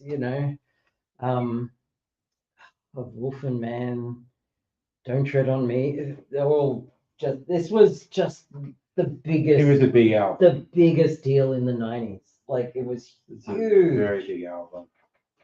This one kicked fucking ass. What's that one? It's Symphony and Metallica. Oh my god. Okay. It's a double. They paired up with the Philadelphia. I think it's the Philadelphia Philharmonic Orchestra. I also have it on DVD. Yeah. Because it's slightly different. Yeah. But it just kicks ass. They open with The Ecstasy of Gold from is it A Fistful of Dynamite, or is it or is it The Good, the Bad, and the Ugly? You're talking about the movie. The song A Fistful of Gold. So the movie has this song in it. Right. That This that is Clint Eastwood comes out. This is a bit of trivia I'm not. But familiar they with. start this with that track. Okay. And the band comes out during it, and it just goes from there. And it's so good. and like it's got all these Metallica songs on it. Yeah. But they mix it up with a Philharmonic Orchestra. Yeah. They did some. Did they do 2 new songs in this? They may have. Did they do Minus Human on this one? I'm just trying to think. The thing with bands doing stuff with orchestras is really hit or miss. There have been some truly atrocious ones. The thing is that Metallica didn't start it. The orchestra actually started composing music. Oh, it's The Good, the Bad, and the Ugly. Yeah. And you'd know it if you heard it. Is that no? That's some different spaghetti western ones. Yeah, that's something completely different. All the different spaghetti westerns. No, the Philharmonic Orchestra, San Francisco Symphonic Orchestra. There you go. Approached Metallica for the idea. Yeah. And they had all the music ready to go, and like just their tracks by themselves were awesome. Yeah. And then when you include the Metallica, the band, it just was off the charts. It was so good. Next. Oh, I've got that one. Yes, you do. Two-Pang. Yep, Regurgitator. Two-Pang. Is this the one with I Like Your Old Stuff? Is it? I don't know. No, this is That's the one their with first one. I Sucked a Lot of Cock to Get Where I Am. It's just so funny to open your first album with a track called I Sucked a Lot of Cock to Get Where I Am Today. Yes. That's it's got Blubber Boy. Kung Fu Sing? Yes, Kung Fu Sing. That's it's a bit cliche. Yeah. But that is my favorite track on the album. Okay. Like a tribute to fortune cookies sold in supermarkets. Yeah. So good. So yeah, I really like Blubber Boy. Yeah, Blubber Boy was good too. But that's the example. They wrote really good pop music. Yeah. They could do the really sort of up in your face stuff. Yeah. But they genuinely did good pop music too. Yes. And then the follow-up, Unit. Unit. Oh my gosh. Yes, with I like your old stuff better than your New new Stuff stuff as the first as track. the title track. Yes. And the single version they released, which they called I Like Your Old Remix Better Than Your New Remix. Yeah. But it was which was in the style of their Yeah. old stuff. Yeah, and because Yeah. it was all heavy guitar and Yeah. whatnot, and the lyrics are actually different towards Yes. There was something like, and there was a line in it that always made me crack up. It's something about, did you hear like the latest from Regurgitator? It's so bad. It's like a cross between Cold Chisel and the Prodigy. Which, it's just like they are taking the piss so hard. So Polyester was one of the Polyester Girl was a big hit on that one. And the song formerly known as. Oh, I love that one. Yeah. Just the bass line in that one was a barrel, barrel, barrel, barrel. Yeah. And was Unit the I think isn't Black Bugs on that one Black too? Bugs is on here. I got killed by Black Bugs in my video game.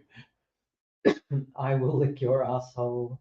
I don't remember that one. Oh yeah, that's weird. It's like a really electronic bass. I will lick your asshole. Yeah. Yeah. It's again their sense of humor. I think they are very fun. I remember once, it was a long time ago. Yeah. The band locked themselves up in a large see-through box in Fed Square. Yeah. To make an album. Yeah. And I actually went to window gaze at them. Yeah. Did anything come of that? I think it did. I think they went kind of crazy. Yeah, as you would. Oh, Master of Puppets. Yeah. Damn. So this one and the next CD. That was it, Band in a Box. Yeah. So when I left high school, because I was young when this came out. Fucking every song in this, but Battery, Master of Puppets, Welcome Home Sanitarium, and Damage Incorporated. Those are my standout tracks from it. This and the next CD that's coming were gifts. Gifts to me for tutoring people in programming when I was fresh out of high school. Okay. Because a bunch of people were failing this programming class. Okay.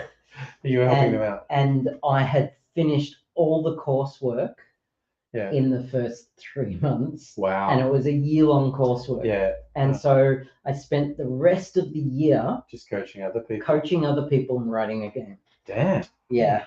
So thank you for visiting us, Hannah. Oh yeah, thanks heaps. You're doing your nebulizer, getting some sleep. You need some sleep if you're going to work tomorrow. Yeah. You need some sleep. So the next one is And Justice for All. It's like I feel like we've only had 3 bands so far. Yeah. So Blackened. One. That's the epic. Yeah. That is the absolute. It's a good album, but that's the absolute epic. And so the story that they portrayed in the film clip. Yeah, the film clip, which was a mini movie. Yeah. Didn't actually happen. No, of course not. I thought it did at the time. Yeah, I thought it was about an actual dude, but it's about a movie, Johnny Get Your Gun. Yeah. It didn't actually happen. Harvester of Sorrow and Frayed Ends of Sanity are my standout tracks. So there's no bass guitar in one? What? That's a fun bit of trivia. What is that because of Cliff Burton? Was Cliff Burton in Master of Puppets? Well, yeah, okay. That is a little bit of trivia I didn't know. Because ooh. Oh, there you go. So Nathan's watched that movie. It's depressing. Yeah. Well, the clip was pretty depressing. The clip gave me nightmares. So I'm imagining a full-length movie as a bit of a fucking trial. So, okay. A new band. Oh, we've got a new band. Okay. Blink-182. Are they new? Well, we had Angels and Airways. Yeah. Now this is actually it's an album of a concert. Oh, it's really fun. Yeah, it's called the Mark, Tom, and Travis Show. Yes, and yes, it's got some great artwork on it. and yeah, it's a concert, and it's got a couple of tracks on the back at the end. So yeah, it's got Man Overboard on it, which I really liked. Yeah. But everything else was songs from other albums. Yeah, because it was live one. Yeah, but but then it had Man Overboard as just a studio track. Yeah. Which I really like. Cool. So Nathan, you were 14 when you watched that movie. Oh. Yeah. I like the song, so I'll watch the movie. No, bad idea. Traumatized your teenage years there. Oh, more Metallica. Ride the Lightning. Yeah. Forgot about this one. Fight Fire with Fire. Ride the Lightning. This one's got Fade to Black on it, which I fucking love. Yeah. Trapped Under Ice. Yeah. I mean, they're all good. Yeah. Yeah. Because that's an electric chair reference. Yeah. Yeah. Right. All that makes me think of is the Sin City comics and movie with the huge guy that oh god, what's his name? Plays with masses of prosthetics in it.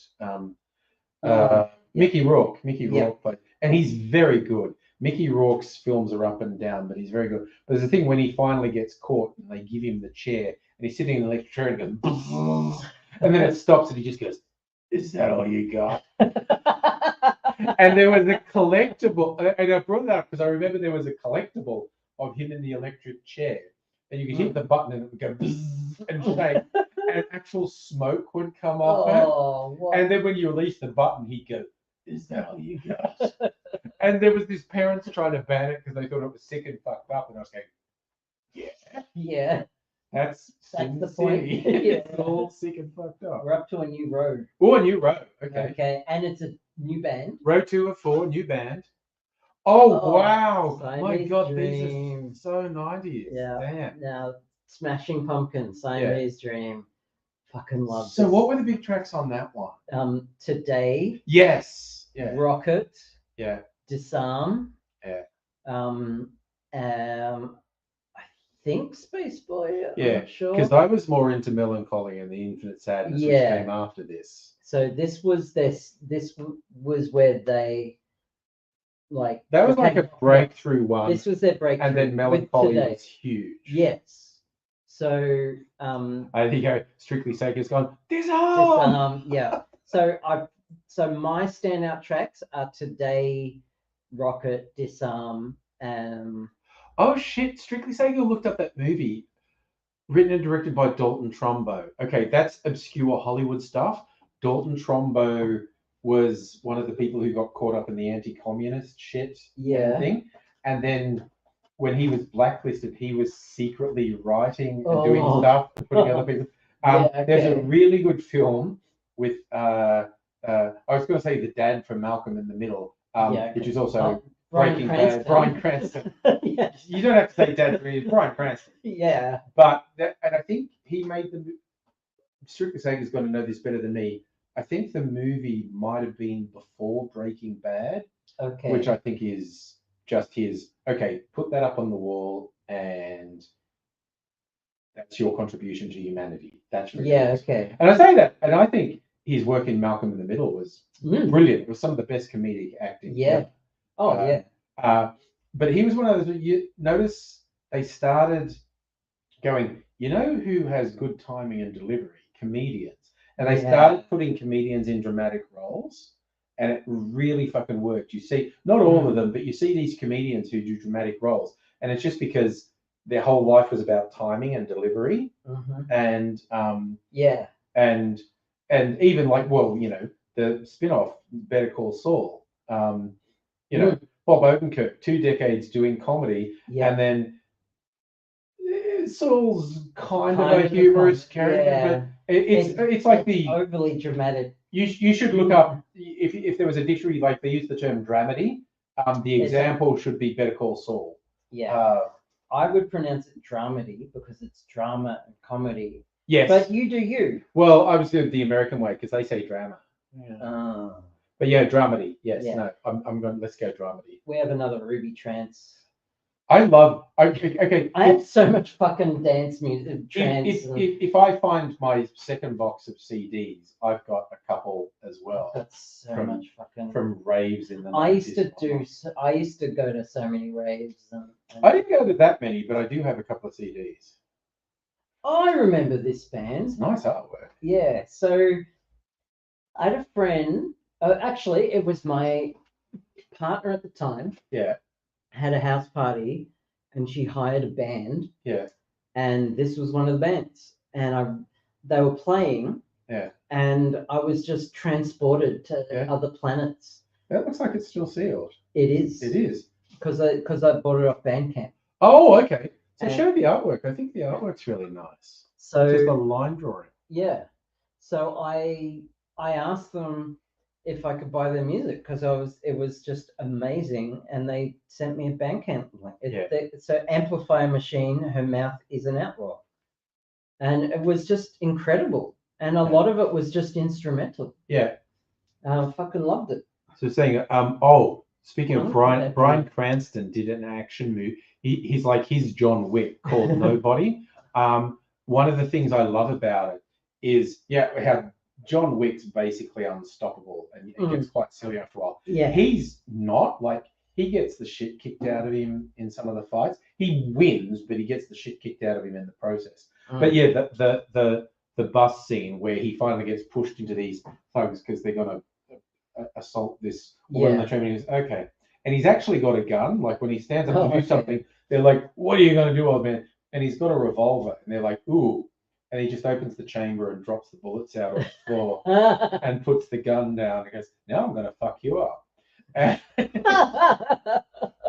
and it's like, it's not one-sided, the fight, which is what I like about it.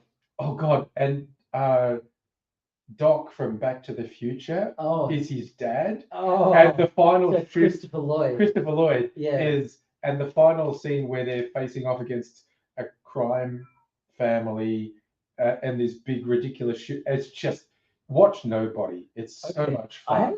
I haven't seen it. I hadn't even heard of it. Yeah, well, the whole thing is because you see in the trailer he's being interviewed by some cops and he's being beat the fuck up and they're describing things that have happened and they go, "Who are you?" And he goes, "I'm Nobody."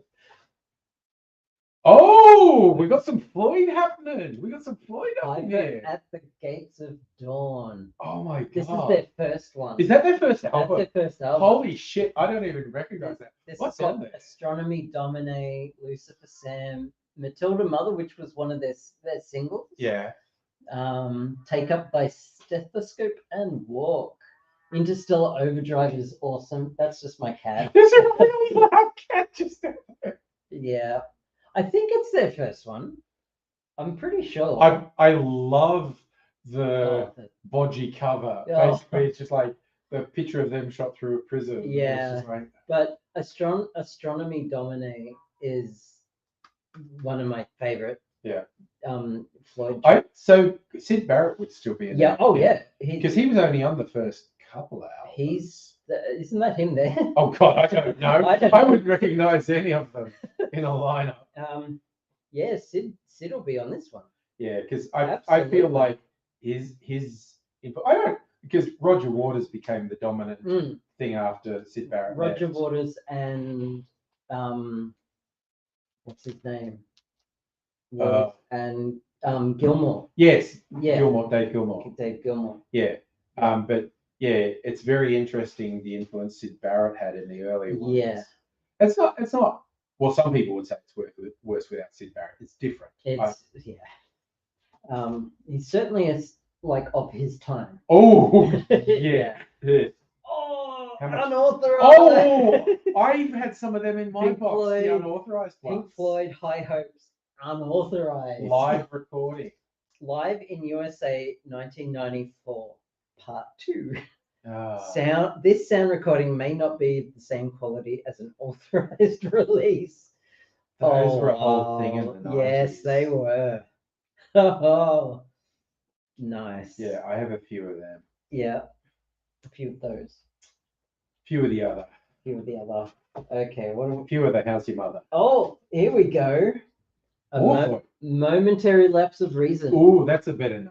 Yeah. So what have we got here? Learning to fly. Oh, So that was the big one. that up was there. huge. Fucking that brings me to tears. Yeah. Every time. The Dogs of War is also Yeah. a really good one. Yeah. One Slip. On the Turning Away. Everyone just like light us up. Yeah. On the turning. Yeah. Yeah. Those are the big four. I don't know about that specific one, Strictly Sega, but those unauthorized ones, some of them were definitely someone in the audience with a tape recorder. A lot of them are through the desk. Yeah. Yeah. Some of them are really good quality. Yeah. They are definitely done through the desk. Yeah. Some of them are like a proper microphone. Yeah. But they're just hanging off something and just with a And tape I deck. remember being at a gig in the 90s and someone had a fucking boom microphone on their head. Going to a little cassette recorder in their pocket. I do remember one Billy Bragg show, because he was an active encourager of people doing it. And someone had actually put it's just like a Walkman on the stage recording. And he picked it up and started walking off stage, and he's talking to it. And there was no microphone, so none of us knew what he was saying. And we're just going like, oh, I want that tape so bad. What is he saying into that cassette? That's awesome. It was pretty funny. Yeah. So more Blink-182. Blink-182, Buddha. I believe this is their second. Oh, secret CD. Oh, it's got Doof Doof written on it. So that's going to be a mix of Doof Doof. Yeah, but look at how it's streaked. Yeah. I put it in the CD drive because it's a CDR. Oh, before the ink drive. Yeah. Before the ink drive, and it's just streaked out there. So you've labeled it and then put it in the drive. Nice. So Blink-182, Buddha. Now this is. I'm not familiar with that. This is the one before Dude Ranch. Okay. So it's their second CD. So Carousel. Carousel was good. Yeah. Fentuzla. Reebok commercial was good. Mm-hmm. Those were the standout ones. Yeah, for me. I'm not familiar with that.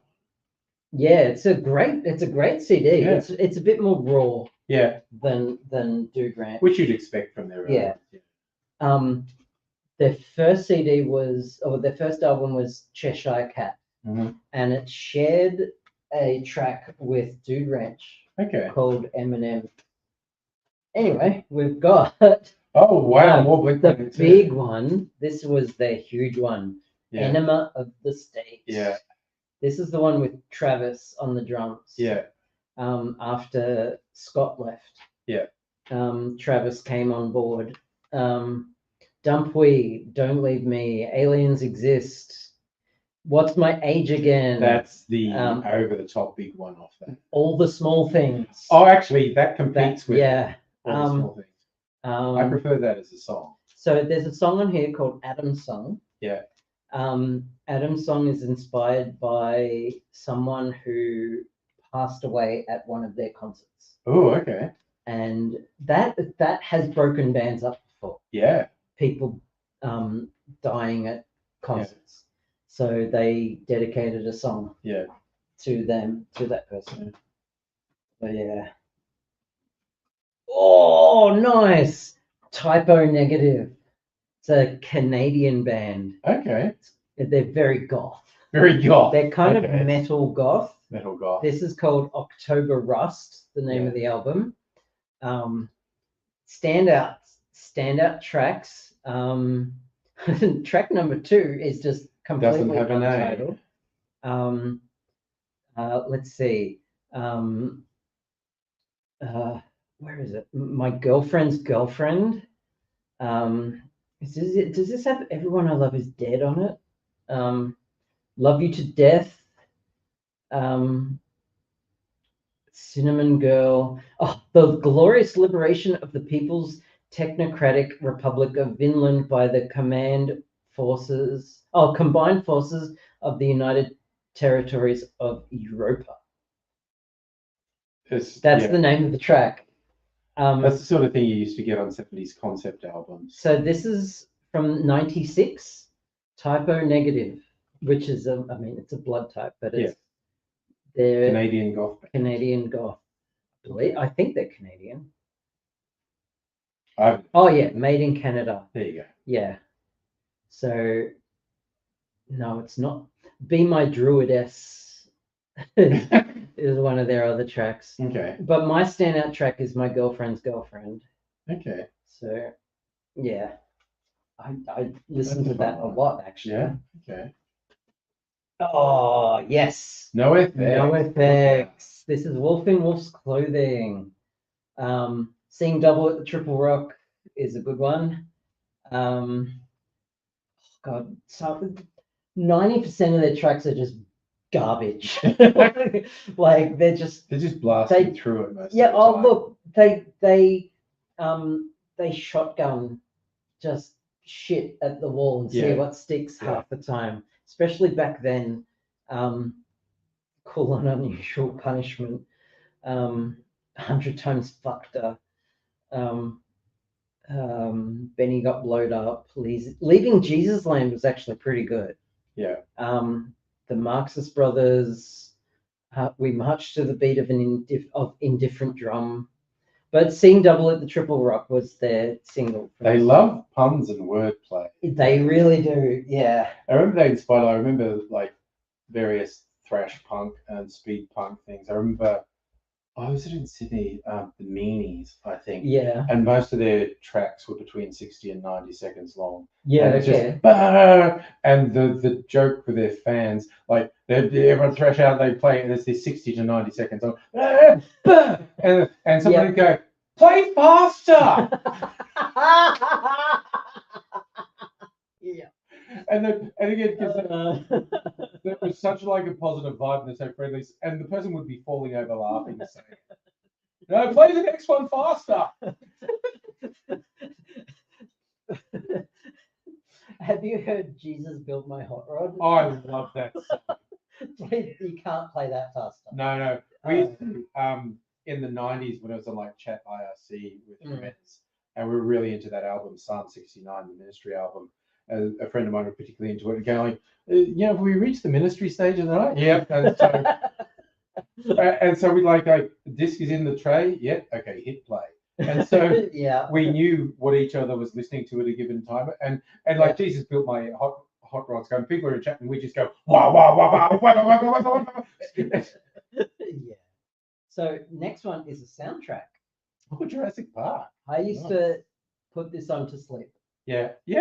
I mean, this was like such a great movie of its time. Like, no one had ever seen any movie quite like it. Yeah. When it came out. Yeah. It was pretty groundbreaking. This was the first movie I saw by myself as an adult. Because I'm not as old as you. Yes, that's true. That is very true. But also, I'm older than some of the people here. Yeah. And it's not only is it the first movie I saw by myself as an adult. Yeah. But after I walked out of the cinema, I noticed there was another cinema that had just started it. I snuck in and watched it a second time. So Harry's just come in as an OFX fan. Oh, cool. Or Decline when you're a teen. The Decline. Yeah. So the Decline is, I think it's 20 minutes? Well, 25 minutes? Saying 18 minutes. 18 minutes, yes. It's one track, 18 minutes long. Yeah. And what they've done is every time they tour, they want to play the Decline in every city in the world. Nice. At least once. Yeah. I missed out while they were here. Oh, okay. So yeah. Also, gotta love this. Harry's going, Fat Mike, El Jefe, Melvin, Eric. I remember their names. Eric would be so pumped if you remembered his name, the drummer. Yeah. Because no one remembers him. Also, how trippy is this? Just after you're watching it 2 times thing. Yeah. If you watch 2 times. Okay. So the next one we have is Blink 182. More Blink 182. This one is Take Off Your Pants and Jacket. Yeah. Now, I was way too old when I got that. I owned this for over a decade Before before I realized pun what was. the pun is, Oh, because it's got an airplane, a pair of pants, and a jacket, and I just thought, take off your pants and jacket, and Yeah. it's just you're just taking clothes off, and Yeah. that's it. I was way too old when I realized that it was a masturbation reference. But I fucking love this album. Yeah, that's a good album. Yeah, it's got What Went Wrong. It's got Fuck a Dog as a bonus track. It had Man Overboard as a video on it, but it's also got Anthem Part 2, which was a great song. It's got First Date, The Rock Show. Funny story about The Rock Show. Mm-hmm. So this is their first album after Enema of the State. Yeah. So when they were making Enema of the State, their drummer had just left. Yeah. And so they picked up Travis, who was a session drummer beforehand, and he knew he could play all the songs. And when they started making a new album, Travis expressed a bit of disappointment because he wanted to be more involved in the writing process. Yeah. And he was very surprised that the rest of the band, i.e. Mark and Tom, just said, hell yeah, just be creative, do it. You're part of the band now. So this is the first album where Travis really made a huge contribution to the band. So there's a lot more arty songs on it. But then the label came along and said, we need a single. And so the band was like, oh, what about this song? No, we need a proper single. So they made up the most bullshit song they could think of that was just full of like cliche single material. Yeah. It was The Rock Show. Yeah. And it was just a banger and everyone fucking loves it. Yeah. And then the label said, here's a bunch of money, make a film clip for it. Yeah. And the film clip, have you seen it? I don't. The film clip is just them spending all that money on just pointless things. Okay. It's great. Yeah. It's just great. And like they at one point they get a bum, buy him a new suit, get him a haircut, and just give him lots of money. Like they do an open air concert on a building and just throw money out. No. They pick up a car and smash it. They just it's just them having fun with money. Yeah. So that's what they think of that. Yeah. So The Rock Show was great. Yeah. Give Me One Good Reason was good. Anthem Part 2 was great. First Date, banger. Just Happy Holidays. Yeah, that's just that was all awesome. Oh, what? I forgot I had this. Oh, another soundtrack. Oh, it's Transformers. Not just any Transformers, Revenge of the Fallen. Right. This is the one with is this the one with is this the second one? I have no idea. Or is this the third one? I don't even know anymore. They're just an extended commercial to sell toys. Yeah. I don't know. I think this is the third one because this doesn't even have fucking Optimus Prime. No, the band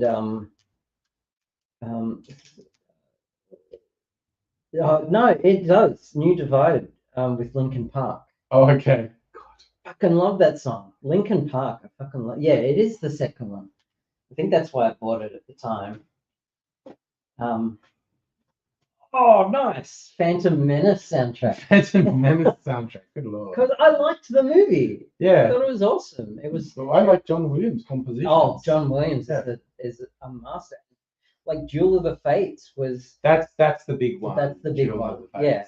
But it also had a second meaning because like, Qui-Gon Jinn, like he was the fate. Like the fate of Anakin was whether Qui-Gon lived or died. Yeah. So yeah. Phantom Menace soundtrack.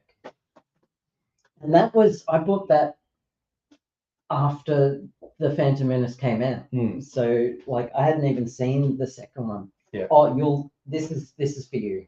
Oh, there you go. Melancholy Infinite Sadness. Yes. So I think my favorite's 1979 off that. yeah.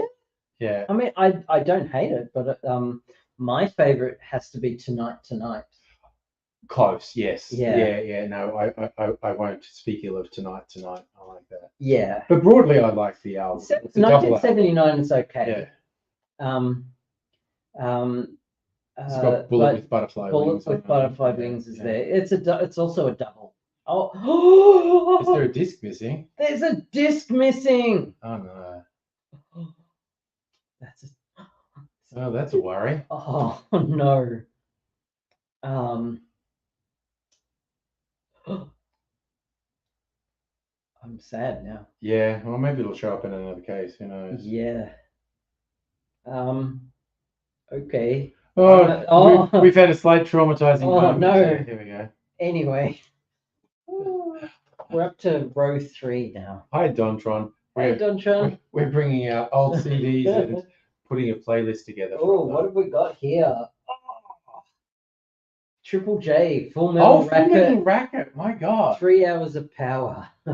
That's compilation CD. For those who are a bit too young, that was the heavy metal show on Mhm. Triple J, Full Metal Racket. Yes. So it's got a bunch of heavy metal songs. Slipknot. 3 hours of it. Queens Wow. of Stone Age. God, you got some good compilations albums out of the special shows on Typo Triple J. Negative. Everyone I Love is Dead. There you That's go. where I have There it. you go. Yeah. Cool. Oh, okay. So strictly saying, yeah, you like we're back at Melancholic Porcelain. Yeah. Vast Oceans. Yeah. I mean, I it's mean, broadly a good album. I liked where is it? Tonight, there's Zero, there's Bullet with Butterfly Wings. Zero was good. CD2, In the Arms of Sleep, the song before 1979, is like it's very mellow, and then 79, Stumbling, Lily, My One and Only, it's a love song. Anyway, but Tonight is just my favorite. Okay, what is this? Oh, Violent Femmes, Add It Up. Oh, wow. So that's a singles collection? It's a singles collection, 1981 to 1993. Well, there's going to be some fucking bangers on that. Waiting for the Bus, Blister and Sun. Yeah, Blister and Sun, Gone Daddy Gone. What else? I mean, they're like, oh, I'm trying to think of Jesus Walking on the Water. Yeah. Hold Her in My Arms. Oh, yeah. American Music's a good one too. Okay. I mean, that's just basically just going to be an album of bangers. Basically. Yeah. A compilation from them. Jeez, I really did like compilations. Yeah, Dontron, the Smashing Pumpkins song on the Batman movie was good. Which one was that? The end is the beginning is the end. Oh yeah, that's right. But that was also. Oh wow! Oh, I'm cringing so hard right now. Nah, but there was some good tracks on that. This is Fallen. This is the one with Going Under and Bring Me to Life. Yeah. And My Immortal. Yeah. Tourniquet was a good song actually. Yeah. Oh, I feel cringe. From this because. Oh, Strictly Sega remembers that compilation. There's live versions on that. Oh, cool. Well, there you go. I'm just going to put that back and hope that no one saw that. Oh, nice. Oh, the Offspring. I was a mad Offspring fan. There'll be more. But this is Conspiracy of One. Now, I did not like fucking Pretty Fly for a White Guy. Oh, nobody did. God, couldn't say. It got so much rotation. But it's got Come Out Swinging, Original Prankster, Want You Bad. Want You Bad is probably my favorite track on it. Is that one that got The Kids Aren't Alright on it? I think so. Because I really like that. A Million Miles Away is awesome. Okay. Yeah, Pretty Fly for a White Guy was No. basically a novelty song. Conspiracy one. No, it doesn't. I think it's on Oh, the one that has Americana. the cartoon of the kid on the swing with the Yeah. cockroach. Yeah. Yeah. You mean this one? This one. Americana. So yes, this one has Pretty Fly for a White Guy. There you go. Um, Okay. Kids Aren't Alright. Yeah, that was the one I actually liked off that album. That's a great song. She's Got Issues is also good. No Breaks is great. Why Don't You Get a Job is good. Fun piece of trivia, I remember reading an interview with the artist who did that work. And they were being talking about, oh, you did that one for Offspring. And, and it's basically he's going like, yeah, because like, I think it's a thing as a friend. And it's like, yeah, I think their music's fairly shit. But, Yeah. But they're my mates. And so it's like, they wanted me to do artwork, so I did them some artwork. And it was just like, wow. I don't think he said anything that negative, but he just kind of went, it's a bit. Well, now we have Ixnay on the Hombre. Oh, wow. Ixnay on the Hombre. What were the tracks on that one? So we've got Meaning of Life, Mota, Me and My Old Lady, Cool to Oh, Hate. God, Me and My Old Lady is the Behind. one I remember. Yep. Gone Away was. Yes, that was a bit of a hit, that one, wasn't it? That was also kind of like, it was a hard, heavy song, but it was also a bit of a downer. Yeah. Because like it was a song about his wife dying. Yeah. All I Want was another good song. Yeah. But yeah, All I Want, Gone Away, were my standout tracks. And the intermission. It's an intermission. The intermission track. Oh yes. Because it was just intermission. Yeah. Intermission. Oh, this next one. Here we go. Oh, new band. New band. Not seen before. Okay. Oh my God, Nirvana. Okay. Nirvana. Yeah. Incesticide. Oh, sorry. Yeah, sorry. And it got a rubber duck in the back. Yes. I fucking love this. I don't remember any of the tracks, but I remember listening this so much. So is this their first or second? I don't even know. Because I feel like this is before they were big. Dive was good. Stain was good. Yeah. Sliver. Yeah, I think I remember Stain off that. Molly's Lips. Actually, I really remember Molly's Lips on this song. Was great. Yeah. Yeah. Incesticide. I fucking love that one. But In Utero was my favorite. Yeah. And what was the one that was that was after their really big breakout one?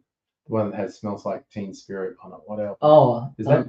That's the one with the naked baby on the cover. Yeah, no, that's the Weird Al one. Yeah. I don't remember. Never mind. Nevermind was their first huge hit. Yeah. Now we have The Offspring. The Offspring again. Their first album. Oh, okay. This is The Offspring's self-titled. Oh no, Ignition. It's called Ignition. Their first album. Session. We Are One. Kicking Winners Down. Take It Like a Man. Get It Right. Dirty Magic. Hypodermic. Burn It Up. No Hero. LAPD. Nothing from Something Forever. Okay, so what did I like from this? I liked Session. Yeah. I liked Take It Like a Man. I think those are my standout tracks, but I liked their music, so I kept buying their albums. Yes. So, yeah. Here we go. There we go. In Utero. So yeah, I listened to this more than any other of their albums. And of course, the obvious huge hit off that was Heart-Shaped Box, but also Serve the Servants was great. Yeah. Senseless Apprentice, great. Heart-Shaped Box. Yeah. I'm not going to say the name of track 4. Yeah. I've forgotten. Where are we? Heart-Shaped Box. Oh, right. Yes. Yeah. No, yeah. The R word is involved. No, yeah. Frances Farmer will have her revenge on Seattle. And I think Francis. Penny Royalties on this. Okay, there you go. I love that song. Yeah. What was that about? That was Which one? Penny Royalties, actually about something you would never guess. No, I certainly have no idea. So. I think it's about suicide or something like that. Well, that yeah. Or something okay. like that, yeah. But All Apologies is on this. Okay. I really liked All Apologies. You surely. I'd probably recognize if I heard it again. What else could it be? All Apology. What else could it be? All Apologies. Oh my god. Okay, so Don Tron saw an Australian B movie, Turkey Shoot. Oh, okay. An utterly hilarious 80s straight-to-video exploitation. Yeah. It's just with, in an oppressive state, people who are enemies of the state, so, rebels, captured and they're hunted by the privileged on this island.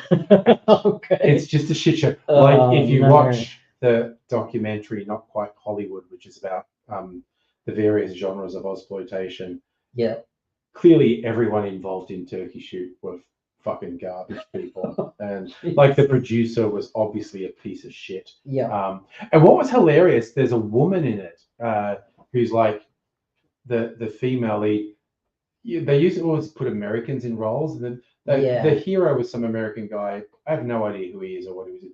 But the woman, she had been in a movie where she played Mary, the mother of Jesus. Okay. And then she makes this movie where people are getting hacked up, shot, and someone gets cut in half by a bulldozer, and someone else gets covered in petrol and set on fire. Yeah. And she cuts some dude's hands off with a machete. Oh, wow. And I just thought it was hilarious that up to that point she'd been famous for being Mary, Mother of Jesus. Yeah. And then she's in this incredibly trashy exploitation film.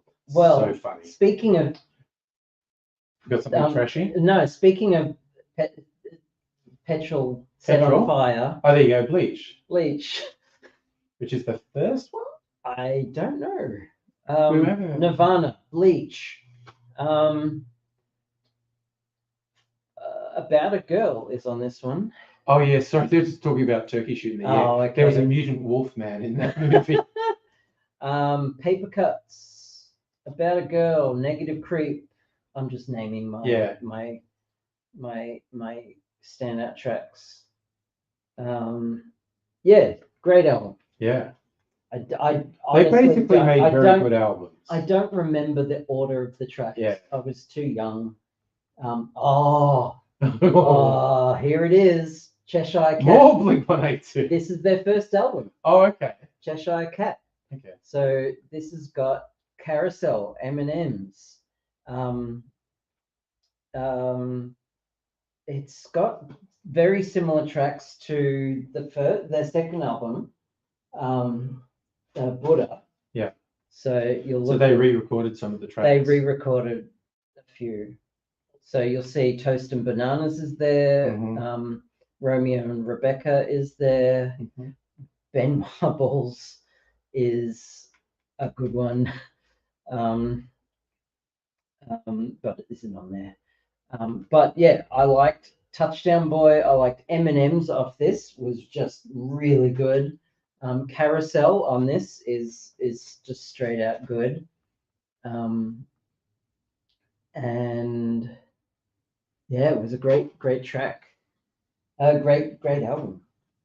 For a first album, it was just good.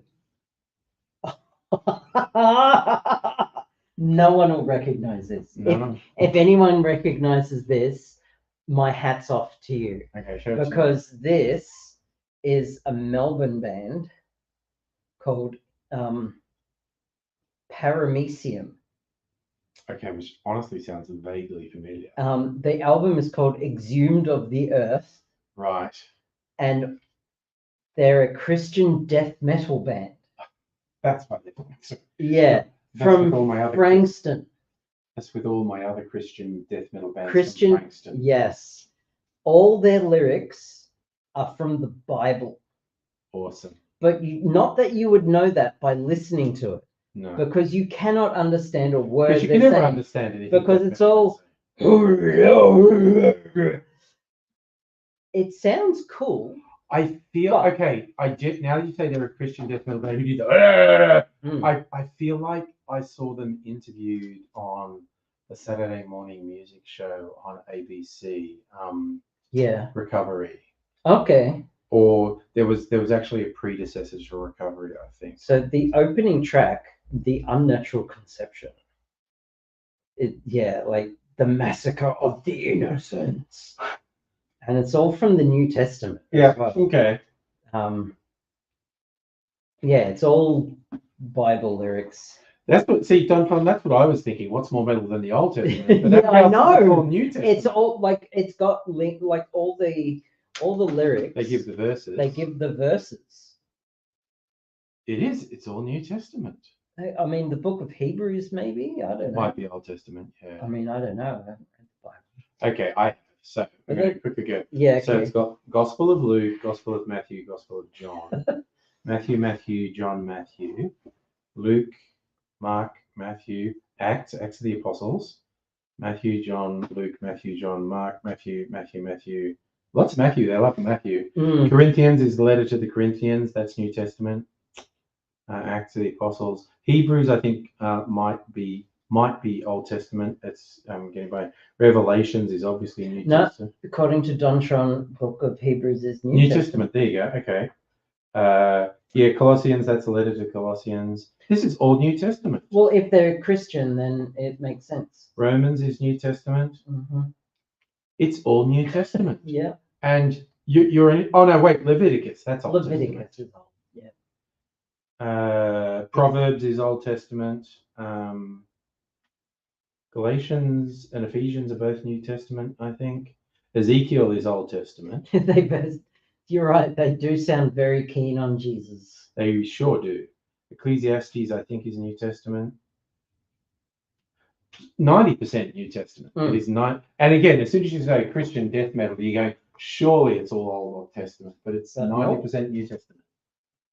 Yeah. Okay, what's next? Ooh. Excitement. Oh, Foo Fighters. Foo Fighters. For the fighters of Foo. Yeah. There's nothing left to lose. Cool. I forgot I had this. Stacked Actors. Learning to Fly was my favorite. That's the big one. That's the big one. What else was on there that I liked? Headwise was okay. I think this was their second album, wasn't it? It's not their first one. No. Breakout, Gimme Stitches. Aurora was pretty good. Yeah. But Learning to Fly was just that was great. a huge hit. Yeah. Yeah. What's next? What's sitting on Another Foo Fighters. More Foo Fighters. More Foo Fighters. This one is The Color and the Shape. Which I think Monkey is Wrench. Oh, that was a big one. Monkey Wrench. My Hero Yeah. is also on I there. remember. Everlong is on there. It's a few good ones. Yeah. I remember being in a workplace that was actually with a web software development company, Sausage Software, which actually put out the first HTML authoring tool. Okay. Which is called Sausage Software. Yeah. Which is apparently the founder's nickname was Sausage because he had a big dick. I'm not joking. That was literally why it was called. But they made a lot of money and then they lost a lot of money and then they engineered the thing to get bought out so the original people made some money. Yeah. But I was there for a while and it was pretty Wild West sort of thing. Like you'd play music really loud at your desk and We used to do you'd that take too, turns. And I remember when I played it, Monkey Wrench was on a mixtape I had, and this one guy wasn't familiar with it. Going, this guy's really angry about it. And I was like, it doesn't sound that angry. But then I watched. If you want to see a really good clip, go on YouTube and find Foo Fighters doing Monkey Wrench live on. Which of the late night shows was it? It was probably Letterman because Letterman was more adventurous with the music he put on his show. I think it was Letterman. And Dave Grohl fucking goes off in this studio set. And it's just, you could just tell the studio audience has basically been smashed back through the back wall of the studio. Yeah. And Dave Letterman comes because they were the last thing they were doing, and Dave Letterman just walks out. Oh my God! Like he's like, this is such a good performance. Like Yeah. Dave Letterman's just going, that was full on. Like Yeah. I just get all these mainstream acts on there, and you're a top 40 act, and Yeah. you know, and it's just like, God damn. Yeah. So I was trying to work out. Oh. Yeah, it was Letterman. Okay, yeah, okay. Yeah. So What's wrong? Dontron says, what's on the grey box behind? Oh. Because it looks like it has an eyepiece. Oh, this? No, I think he means this. That's a network cable tester. Oh, yeah. Do you mean this? Because it does that when you see it like that, it looks like it has an eyepiece. No, it's a network cable tester. Plug one end in here, one end in here, turn it on, and it tests all the various channels in the network cable. Because I networked this room because it was a dead spot. Actually, that also sounds good. Because all my networking tools are down here. Doing times like this with Chick Corea. So this CD, yes, another Australian band. Yeah. I discovered them on Triple J. Okay. Their name is Chalice. Okay. Their single is called Solitary Waves. Okay. This album is called Chronicles of Dysphoria. Solitary Waves it's rock. It rocks. It's awesome. Okay. But they are a goth band. They're so gothy.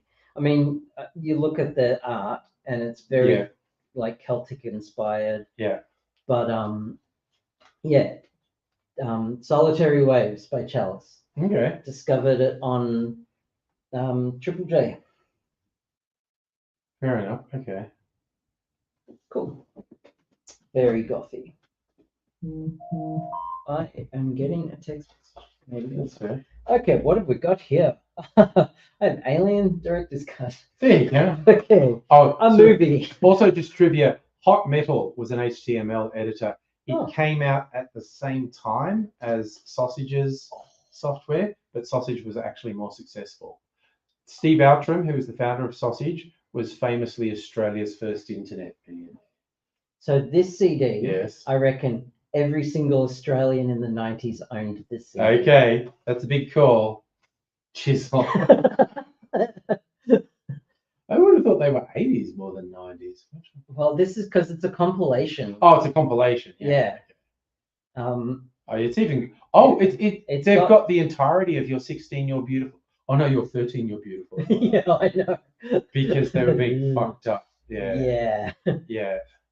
Yeah. Okay, standing on the outside, rising sun. You got nothing I want. No sense. It's strictly Sega. Yep. Gold CD. Yep. Bow River, quite. Jesus Christ. And it caps off with K-San. K-San. Oh my God. Yeah, it's got them all. Oh my God. It's the definitive. That's incredible. Cold chisel CD. Yeah, and just for the hardcore freaks, the really rare, very early EP. Yes. You're 13, You're Beautiful, You're Mine, because it's a double. Yeah. Written in lipstick on a dressing room mirror.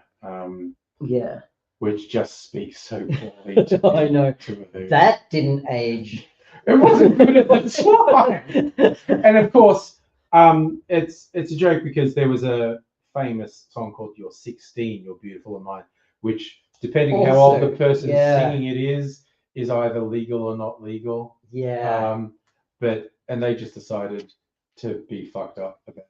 But literally every song on this CD is incredible. All their singles. Yeah, no, that's every single song. That's an incredible compilation. So every Australian I knew in the 90s had a copy of this. No, that's an incredible. I can't see the date on the back, but it's definitely a 90s. That's when it would have been released. Yeah. After Barnsey went off on his own way. Yeah. 91. There we go. There you go. 91. Yeah. Compilation 91. Yeah. And it's this I think started the trend of like K-San was always the last song played at a party. Yeah. I think this is what did that. Yeah. Because it's the last song on the album. And there's that refrain, the last plane out of Sydney is almost gone. Yeah. So what have we got? Oh, corn. Oh, wow. We're like pure 90s in this. Oh, this is all my 90s collection. Like, I know Richard actually put a link to nice. Monkey Wrench on Letterman on the Discord. It's So, really worth watching. I don't remember much of this Korn album. This is Issues. I really don't remember much. I remember buying it. That's Yeah. about it. So if it makes the list, Yeah. but if it doesn't, I'm okay with that. Mm-hmm. Because I barely remember it. Not a big Korn fan, apparently. Oh, nice. Remember Body Jar? Yes. I do remember. Body Jar, yes. Not the Same was a great song. Okay. Ordinary Lives was okay. No Payback was good. I think that was it. Yeah. They were kind of a one hit wonder. Yeah. Yeah, they didn't hang around for long. Yeah. But yeah, Not the Same was their single. Body Jar. Oh God. Remember Body Jar? They're back in POG form. They probably do well in POG form. Yeah. Oh, here we go. Oh, wow. The second their breakout album. Yeah. The Offspring. Smash. This is the one with So it got Self-Esteem. Right. That's their single that made it. It's got Nitro, which was a Bad Habit, also a great song. Something to Believe In, Come Out and Play. I was about to say it was Come Out and Play. Come on Out that and one. Play. Yeah. Self-Esteem. Those are my standout tracks. Oh, we into Korn was Freak on a Leash, Korn. Freak on a Leash was Korn, yeah. And also, didn't they do that Adidas All Day I Dream About Sex? Yes. Yeah. Are they on here?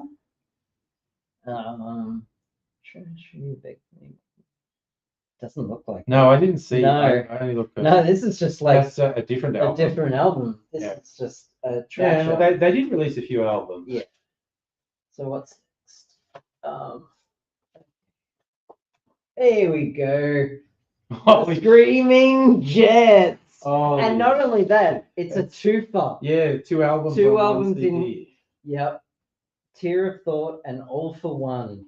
Remember the Screaming Jets? Yeah. I saw them when I was 16 Yeah. in concert at the Croydon Town Hall. Oh my God. Oh, They're like a pale imitation of the Angels or Cultures. they were huge for like 30 seconds Yeah, they're in just suburbia. a little bit. Yeah, playing Yeah. the suburban beer barns. Oh yeah. my God. So what was their Try and think of something that was actually a hit. what was 'Cause their they had a hit. they had Better. Better was Is their that it? hit. Yes, Better was their hit. From All for One. And yeah, Strictly Sega's got it. Yeah, you know and I know better. Yeah, Yep. now, yeah, Yep. I remember it now. Yeah. And from Tear of Thought, I don't even remember. Yeah, no, none of them are really None of them are really. leaping out at me. I mean, teenage me loved it, but Yeah, and that's who their audience was. Yeah. But yeah, Screaming Jets. Oh my God. Oof. If that's not cringy. Yeah. Oh,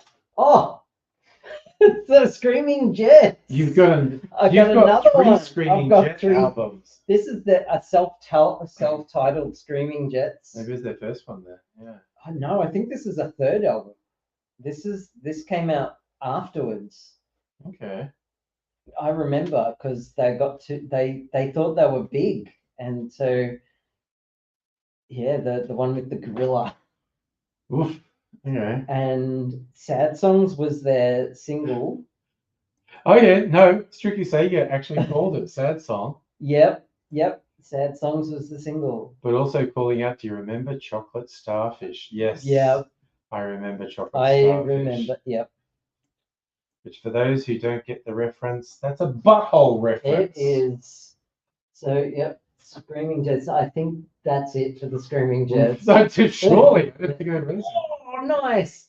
Oh, The Tea Party. Holy Fucking. cow. Okay, so here's a funny story about the Tea Party. I Yeah. fucking love the Tea Party. Yeah, they did good stuff. Canadian, I think. Don't remember. I dated someone. Mm.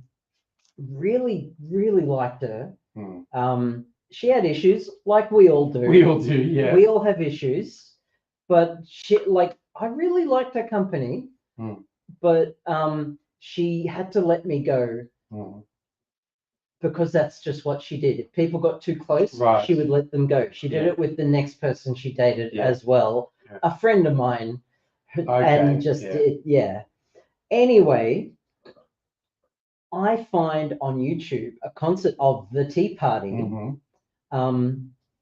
in Sydney. And who's in the freaking front row? Dang. Okay. My ex. Yeah. Oh. So when we were dating, the first thing she said before I went to her place was, just warning you, I have a band. Nice. All right. And not as in I'm in a band, but she has a band. She liked the she liked the Tea Party like I like the Lord of the Rings. Right. That was her special interest. Okay. And she was front row center of this concert. Yeah. So this is The Edges of Twilight. So it's got the bangers. It's got The Bazaar, Fire in the Head, Sister Awake. Those are my standouts. Yeah. I'd probably Drawing Down the Moon. I fucking love those songs. I'd probably recognize them all if I heard them, yeah, but I can't think of them off the top of my head. I don't think this is a compilation. I think that like no. I just fucking love this album. Sister Awake. Yeah, Sister Awake's on there. Yep. Sister Awake. The Bazaar is great. Fire in the Head, Correspondences, Drawing Down the Moon. Yep. Yeah, great album. But I can't even remember. Oh, wow. Yes, Rage Against the Machine. The famous picture of the monk self-immolating in South Korea. No, Vietnam.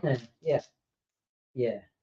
So this is one with Killing in the Name, and Take the Power Back, and Bullet in the Head, and Wake Up. Yeah.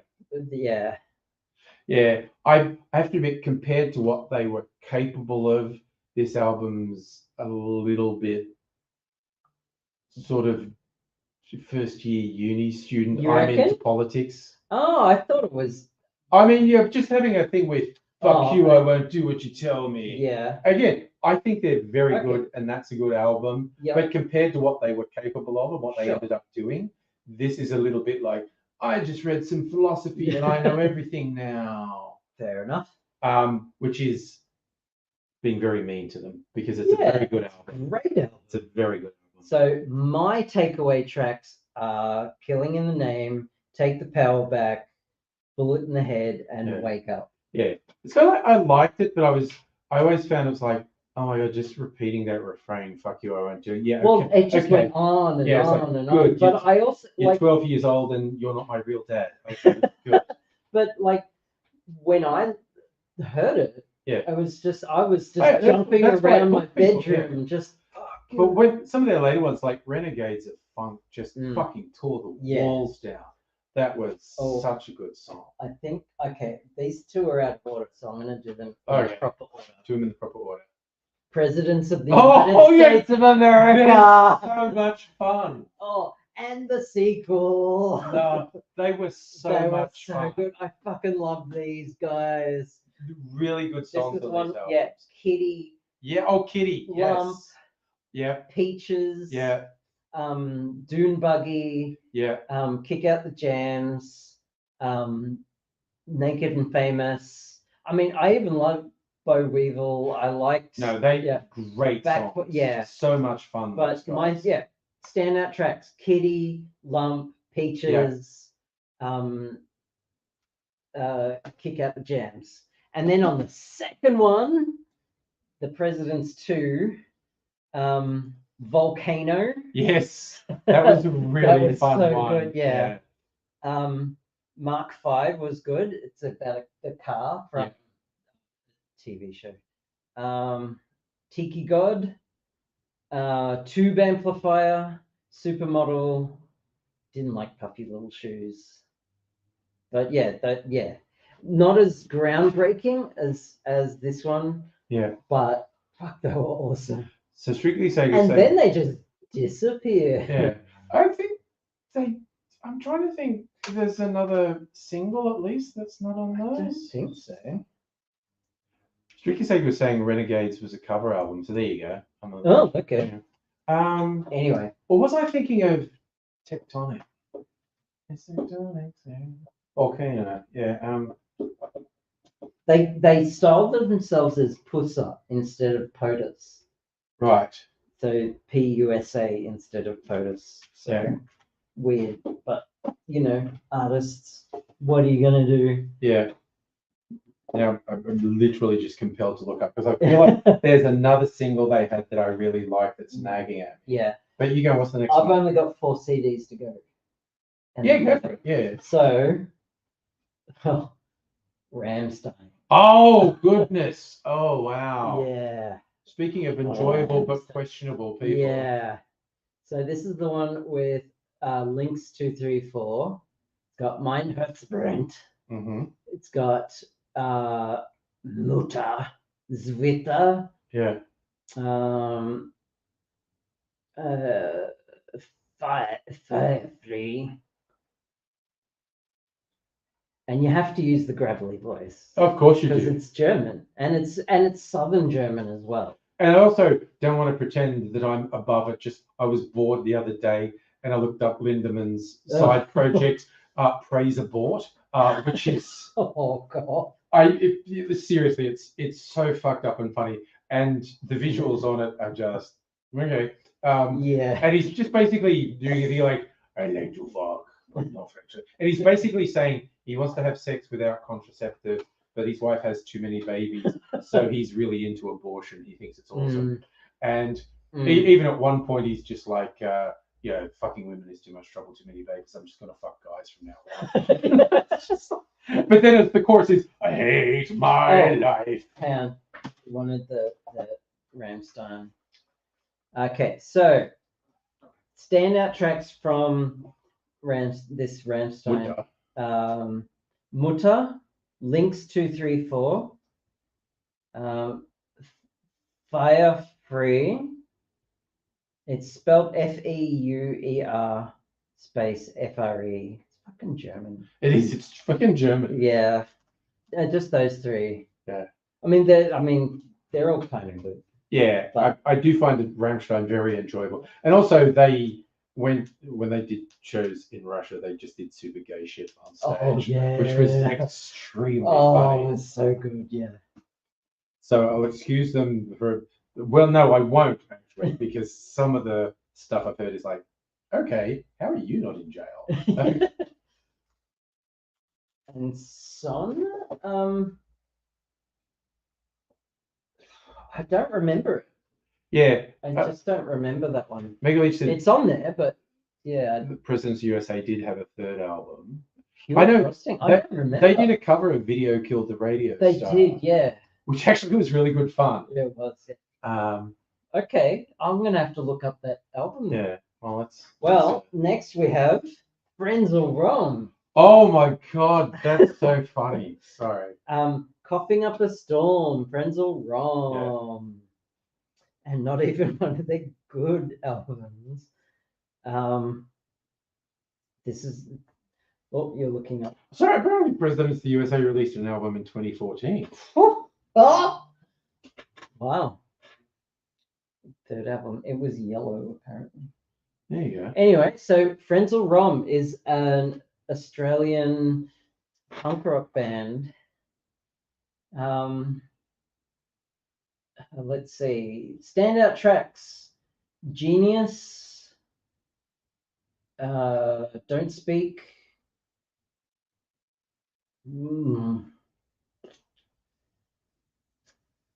Suburban Mail, I guess. There you go. Kudos to You is the 6th and final studio album by President Shield. So it's 2014. I don't think anyone bought it. But, Yeah. Oh, Oh, there we go. They're just out of left field. Dark Side of the Dark Moon. Side of the Moon. Say no more. Yeah. Dark Side of the Moon. Yeah. It's Dark Side of the Moon. It's Dark Side of the Moon. What do you Nothing more say? needs to be It's the said. most high, the most. Stayed in the music charts for more than a decade. Yeah. In fact, for more than 2 decades. I think. Yeah, it sold more albums than any other album ever. It's just like everyone straight after every single person in history after their first bong hit goes, I have to get my own copy of Dark Side Yeah. of the Moon. It's Dark Side of the Moon. Yeah, that's all there is to it. I'm gonna pick one track from this. Yeah. And that's gonna be Time. Yeah. I mean, what are the tracks again? It's Speak to Me, Breathe on Their Own Time, Great Gig in the Sky. Okay, it's a bit cliche. I do like Money. Okay. Yeah. I just thought it was overplayed. That's all. Oh no, Us and Them. Sorry, Us and Them is my top one. Off this Oh, one. Us and Them. Yeah, Yeah. that's pretty good. And I'm there's- gonna stick with Time. Yeah. But Us and Them is good. Yeah, I was confessing to liking Money is a bit cliche on that one, but I suddenly remembered Us and Us Them's and on Them. it. Well, Yep. That's a good one. Okay, so the final CD. Yeah. Actually, I remember I've got it. More, but More Floyd. a collection of great dance songs by Yes. Pink Floyd. Is it actually a compilation or is it just a? It's It's not. Is it? It is. It's Oh, it's got Shine on You Crazy Diamond. got Wish One You- of These Days, Money, Sheep, Shine on You Crazy Diamond, Wish You Were Here, and Another Brick in the Wall, part two. Part 2. Which Yeah. is the big hit single. Yeah. Yeah. Because when you're in high school and or probably primary school, and someone releases Yeah. a song with "We don't need Yeah. no education," you're into it. Yes. I still, again, speaking about things that I will occasionally be in the mood and I'll find on YouTube. I haven't done for a while, but the bit threading together from the movie Pink Floyd The Wall, Another Brick in the Wall, Part 1 rolling into Part 2. Yes. And because that just really eerie one, and it's set in the church for the father's funeral. And then there's the linking bit, which I fucking love with it. When we were young and went to school, there were certain teachers. And it's just like, Yeah. and it's the whole thing about this is why we hated schools, because Mhm. teachers were psychopaths. Yeah. And then it just rolls into Brick in the Wall Part 2. So if I was to pick one track from there, it would probably be Shine on You Crazy Yeah, that's what I Diamond. was going to go for Yeah. as well. Yeah. Although One of These Days is pretty good. Oh no! So what was that? You could say you borrowed that from a friend and it's in your bike's bum bag, and it's Oh no. that's not good. Well, that's my CD That collection. was fun. I also love back here is like after the whole thing, it's saying like the one we really nerded out about was Presidents of the United States. Yes. Everyone just went, I remember the Presidents of the United Yeah. States of America. Yeah. Yeah. Awesome. That was fun. Oh god. And bonus track for some reason I've got in this house techno mix is in a XCOM Apocalypse game case. XCOM Apocalypse was the third in the series and it was for DOS. Wow, a DOS game. A DOS game. Dang. Yeah.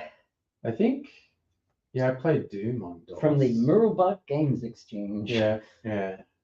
I set up a DOS machine just to play that game That makes sense. because yeah. I had the parts. Yeah, why not? Yeah. It was a 486 DX 4120. That was my first computer. It was- for The DX 4120 was the fastest 486 you could get before having to go pre-Pentium. to Pentium. Yeah, no, sorry, mine. Okay, when I bought my, the processor was an SX33, so a 33 megahertz. And the guy, SX30, that would have been a 386, wouldn't it? yeah, the guy. No, I think it was a 486, but then he upgraded it to a DX66. Oh, okay. Cool. Um, Well, that was nice of him. And it's because they were suddenly cheap because the Pentiums had come out and no one wanted Yeah. them. That was the first PC I bought with my own money. Damn. It had 4 megabytes of RAM. Yeah, okay. The hard drive was only big enough to like install one game. Oh, no. Like with how much Windows took up Yeah. on it and some utilities, I really like I had to play one game and decide I'd had enough of it. Yeah. And then uninstall it and install another game. So the first PC that I owned was given to me was an XT with Okay. a monochrome monitor Holy cow. and a 2 megabyte hard drive God damn. and no floppy drive. What? No floppy drive? No floppy drive. Okay. The first PC I bought with my own money was a 486. I think it was the 66. Yeah. But it had a decent hard drive. Yeah. Had enough to put a couple of games on it. Yeah. Yeah. I mean, I played with a TRS-80 in a shop. Trash 80. Trash 80s. Oh. Cassettes where you install the programs Yeah. with a cassette. School had Apple IIs. So I learned some absolutely rudimentary programming for the Apple II. Yeah, we had a whole lab full of Apple IIs. Yeah. Yeah. A couple of the hardcore nerds went to the local tech college to learn machine language because they were that into it. I taught myself machine language. Yeah, a couple of guys there was the local tech college apparently had a course. Yeah. I had a Commodore 64 with the tape drive. Yeah. But I also had 2 floppy drives. Yeah. And it came with the giant one. Yeah. But they later on brought in a more compact model. Yeah. And I had 2 of those. Okay. And I got to the point because I taught myself machine language on the Commodore 64. Okay. Yeah. And you could send hardware calls to the drives. Yeah. And you could turn on and off the motor and do it at certain frequencies and make music. Oh, there are videos on YouTube of people who do that. But you can do it. You can do it with floppy drives on PCs as well. Yeah. But I used to do that on the Commodore 64. It was awesome. Yeah. Yeah, I played on a Commodore 64. I played on a VIC-20. I never owned them. Someone else owned them, but I played on them. And they were flash because they had color. Yeah. And that was revolutionary. Well, yeah, the Commodore 64 was 8-bit colors. Yeah, no, it's 256 colors. Pretty wild. But also 3-channel music and 3-channel sound, I should say, which was enough to synthesize voice. So, that's true. You could say the first you bought with your own money, a Pentium 200, like that literally. Oh, the MMX. Yeah. Literally would have blown mine out of the water. Yeah. It's just like that 5 times more powerful than mine. I remember when the MMX instructions were embedded on the chips and just games just started getting really good.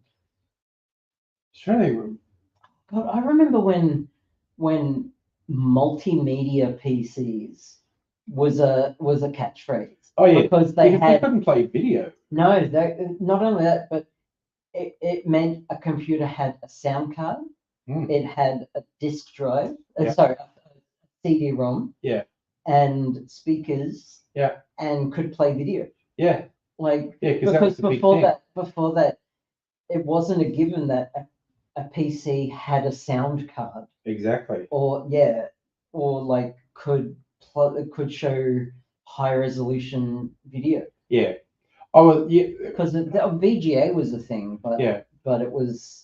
I remember at some computer show, someone had this breakthrough thing. It was always this new software, and it was a CD, and it was playing fairly smooth. It was a very low resolution screen that we had there, and it was playing fairly smooth video. But there was literally nothing legal you could watch, and so it was like old black and white movies from the 50s that no one was going to prosecute you for burning onto a disc.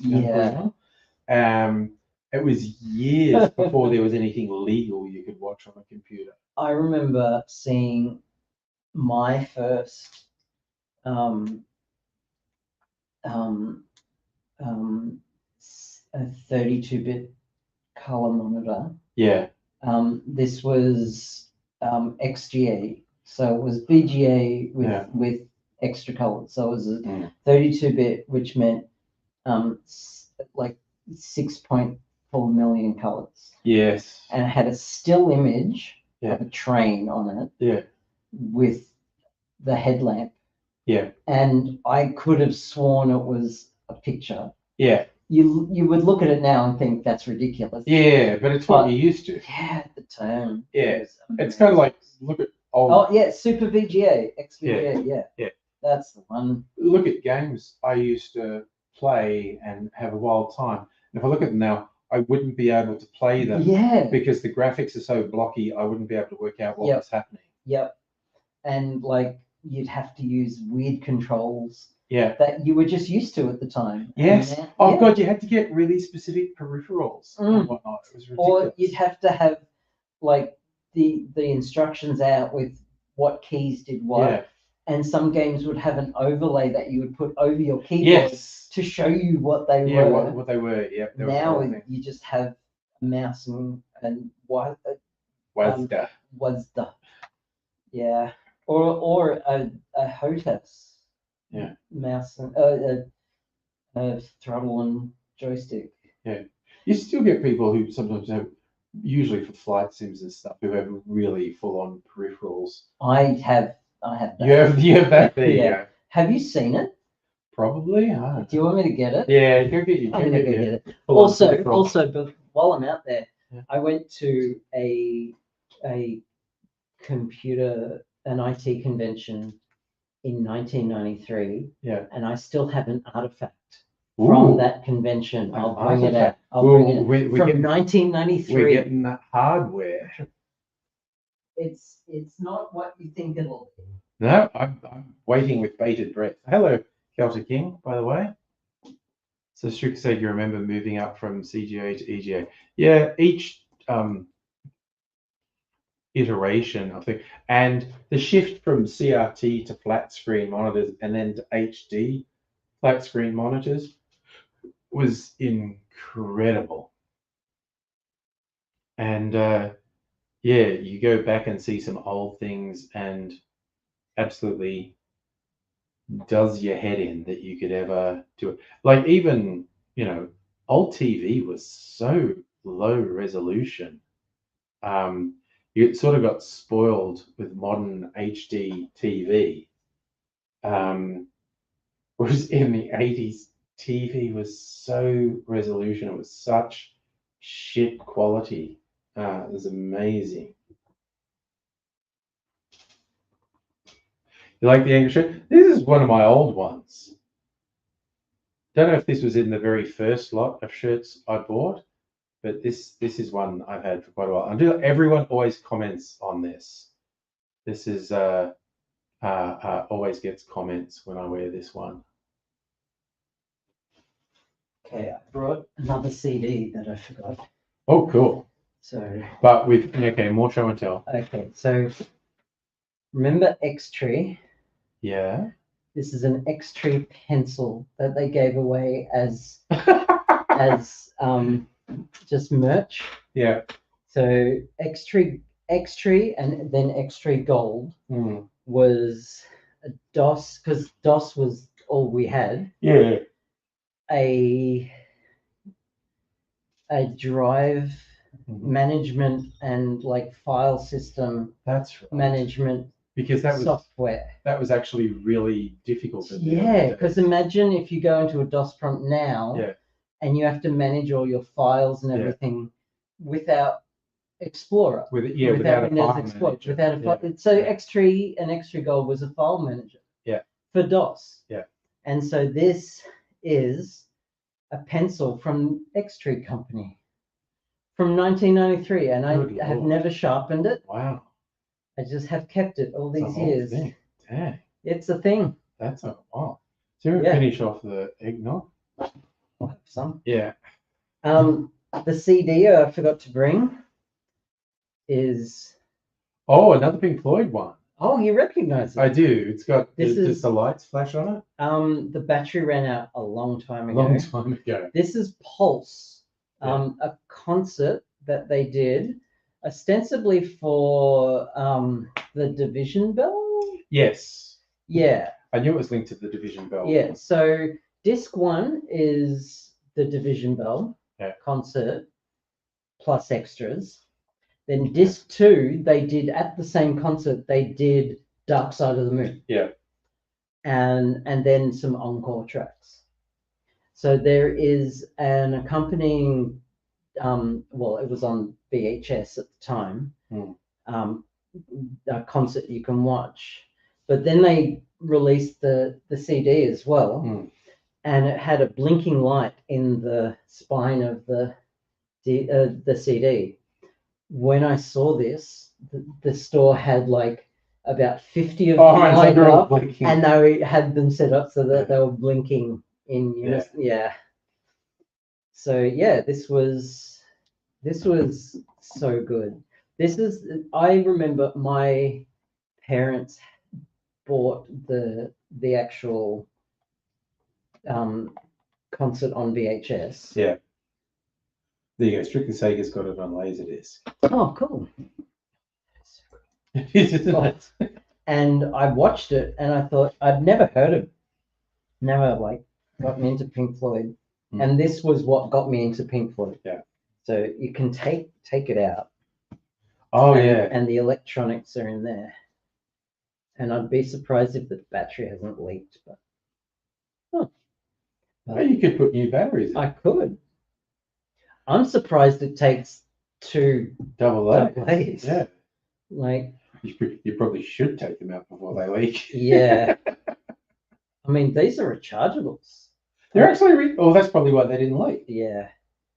I must have put rechargeables. They've got to be, they're not lithium, of course.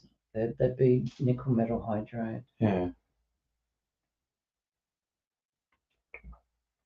2000 milliamp hours. I can't read it. Oh, my eyes are fucked. What type of rechargeables are they? I wonder if they're still good. I have a battery tester. I'm gonna put them in my battery tester. I doubt they're still good. They're decades old, but if they're still good. I have other batteries, but look at that circuitry. Why does it need? It's just 3 volts. Yeah. To that, like. Yeah, if they made it today, there'd be a tiny little. It's the LED, like. And plus it will have timing mechanisms. It's not just always on, and just hot glue. Yeah. Yeah, very cool. They also released a version without the blinking light. Yeah. Because this was a limited edition.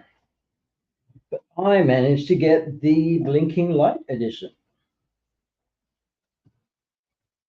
Yes. And I brought my fancy. Oh yeah. So a fancy peripheral. Fancy. So one part of it is one that I made myself. Oh.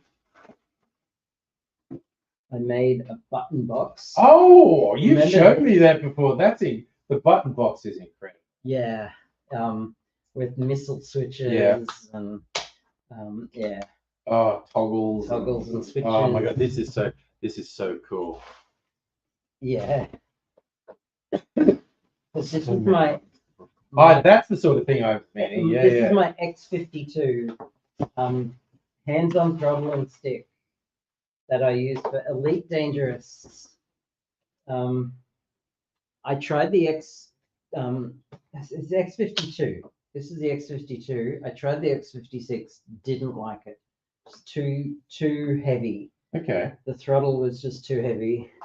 I'm just trying to get it. Get them in there. Yeah. So, but this is great. Yeah. I can, as a space sim enthusiast. Yeah.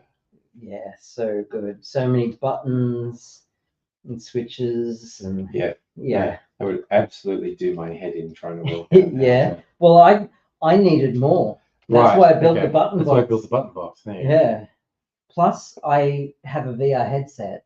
Yeah. And I set it up so that I had a microphone Hmm. where I could issue voice commands. Yeah. While in VR. Yeah.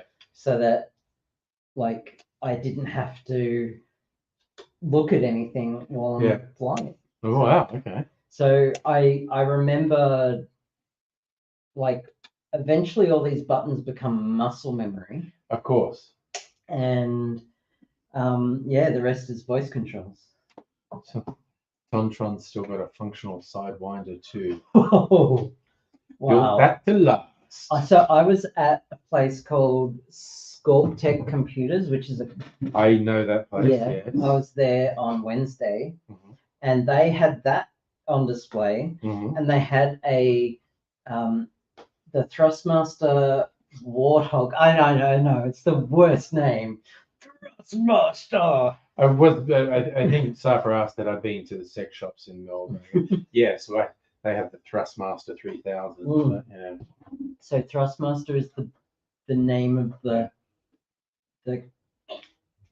company, I think. Yeah. They produce a brand of HOTAS, hands-on throttle and stick, called the Warthog, Yeah. which is a one-to-one representation of what the the A-10 Warthog, Yeah. the tank buster Yeah. plane. It's the exact same controls, Okay. and you can buy it Wow. for Okay. flight sims, and it's a very, very good throttle and stick, Okay. but it's not for space sims. No. Yeah, It's pretending you're flying a warthog. yeah, it's Yeah. more for flight sims. Yeah. So a space sim, you need a lighter throttle, so this bit, because you want to go back. You Yeah. want to go backwards. You want to go forwards. You want to Yeah. go up and down, Yeah. and you want to translate sideways. Yeah, also, probably the other reason I never got into those, for some reason, I'm extremely bad at flying games. Oh, okay. I Yeah. I can't do it, and I just crash into things. And it's Oh, just like, wow. I'm the opposite. I'm just very I'm just, bad. like, really. I good. want my character to be on the ground. And just going in, sort of I have this one game that's it's not a helicopter sim per se. Yeah. But you're flying a helicopter, and well, it's more drone-like. Yeah. So it's two rotors and a stabilizer. Yeah. And I tried playing it on that. Yeah. And it fucked me up. I couldn't. Okay. And I had to go to a controller. Okay. I got my PS4 controller out. And that was fine. Okay. Because then I just get the computer to do all the hard work. Of course. Yeah. But yeah, that was hard. Yeah. No, even just recently, I thought I'd drop my luck because I was getting, I think it was like Humble Bundle. Like What? I think Dontron's having a stroke. It's too early. No, I think talking about a digital combat simulator.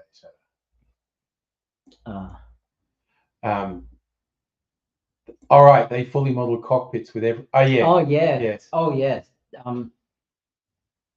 That some of the work they put into those things. I've seen people who build them in their own house too. Yeah, I want one. Yeah. Talking about space ones, I did see one where someone did like the whole bridge of a starship in their garage. So like 6 of their friends could come around. There's a game called Artemis. Yeah. That lets you you have one person as the captain. Yeah. On their own PC. Yeah. And it links up other people on their own PCs. Yeah. And it's basically that. It's a Starship Simulator. And you have one main screen and a server running. Mm-hmm. And it's Star Trek. You're in a starship. But it's like multi-PC. It's a network game. Okay. Artemis Starship Simulator. Okay. Oh, pretty cool. But also there's Star Trek Bridge Crew, which is ostensibly the same, but it's in VR. Okay. It didn't really take off though.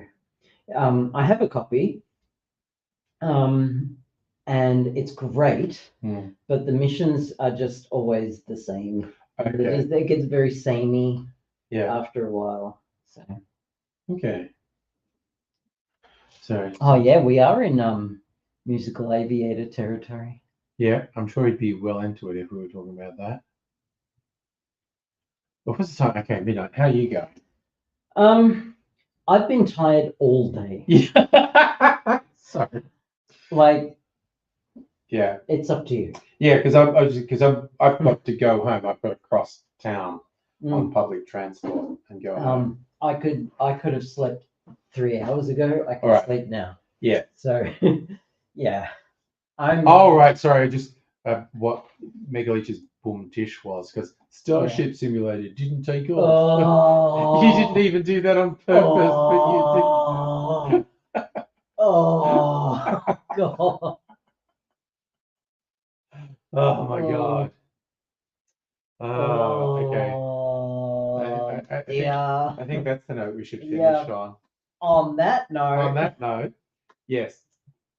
Thank you for coming to my TED Talk. Yeah, because it's going to take me an hour and a half to get home. But actually, not really. No, actually, because I'm going to go. I mean, if you stop if I stop at several bars in the city, please don't. Please don't stop off at the Cheese Palace. The Cheese Palace. They'll be surprised how sober I am. No, actually, I've been there sober a couple of times. The one time we went there, they gave us a drink, and I'm sitting on the lunch. Where you fell over. Like, we have some water, and they went, "Yeah, that's a good idea." Yeah, they cut us off, and I agreed. Yeah. I don't remember if we voluntarily cut ourselves off and just enthusiastically agreed. It was both. It was insane. Yeah, you should have water. Yeah. Yeah. It is date night tomorrow, so I won't be streaming tomorrow. No cherry. No cherry. I didn't bring any cherries. I just bought eggnog tonight. Yeah. I have to brush my teeth after that eggnog. It is pretty. It gets very. Teeth are a bit furry after. Yeah, definitely. I was hoping to have a clarified cocktail here tonight, but it was giving me a hard time. That might even do a review of the place I go out to tomorrow night on Sunday. I don't know, but it's a place we went to not long after it opened, and it was okay, but not great. And we thought we should probably give them time to settle in, and they might be better. And we were saying, how about summer on a warm night, because they've got this sort of rooftop open air thing. Going to be a very warm night tomorrow night, and that's pure chance that they came in. So we're going to go to this place and see what it's like. So yeah, glad you had fun, Strictly Sega. We had fun. So see you fun folks another time. Probably Sunday night, unless something else happens, but who knows. Navaya Melanin Amenet Suaid. Yes. That's. I know exactly what that is. Do you? It's Elvish or Sindarin. It's Sindarin, but do you know what I just said? I don't know. Fuck off. I said, farewell, my friends. Safe travels. So I don't have pizza I get the joke because I did actually have pizza a couple of times in a row. Okay. Yeah. I actually made something with chicken and mushroom and onion and a truffle sauce, which is actually a thing from a jar that I found at Coles that I've got fucking addicted to. Yeah. It's only a little jar. That's all you need in a big meal. And then I made a bake out of it. So it's like actual truffles? Well, I think it's got real truffles in it. Okay. They're these little things. This truffle and 3 cheese, and there's another one that's truffle and porcini, and they're just little jars. But where you get like those big Dolmio ones. Yeah. I use these little ones for about the same amount of pasta, so there's much less sauce, but just orders of magnitude better flavor. It's really good. I'm kind of addicted to it. Honestly, I could have put it on a pizza when I had. Yeah. It could have turned, but yeah, it's very young. And in fact, I still got half of it. It's a very sort of carb-rich one. I didn't drink that much tonight, but I was thinking, you know what, I'm going to save it, and I'll probably sleep in, and it'll be brunch or possibly actual lunch when I wake up. And I'm going to have the other half of that chicken thing that I made. Fair enough. Well, I'm waking up in 12 hours to get my hair dyed. Well, that'd be fun. Yeah. Alrighty, so for 50th time, I'll say good night. Good night. Y'all take care.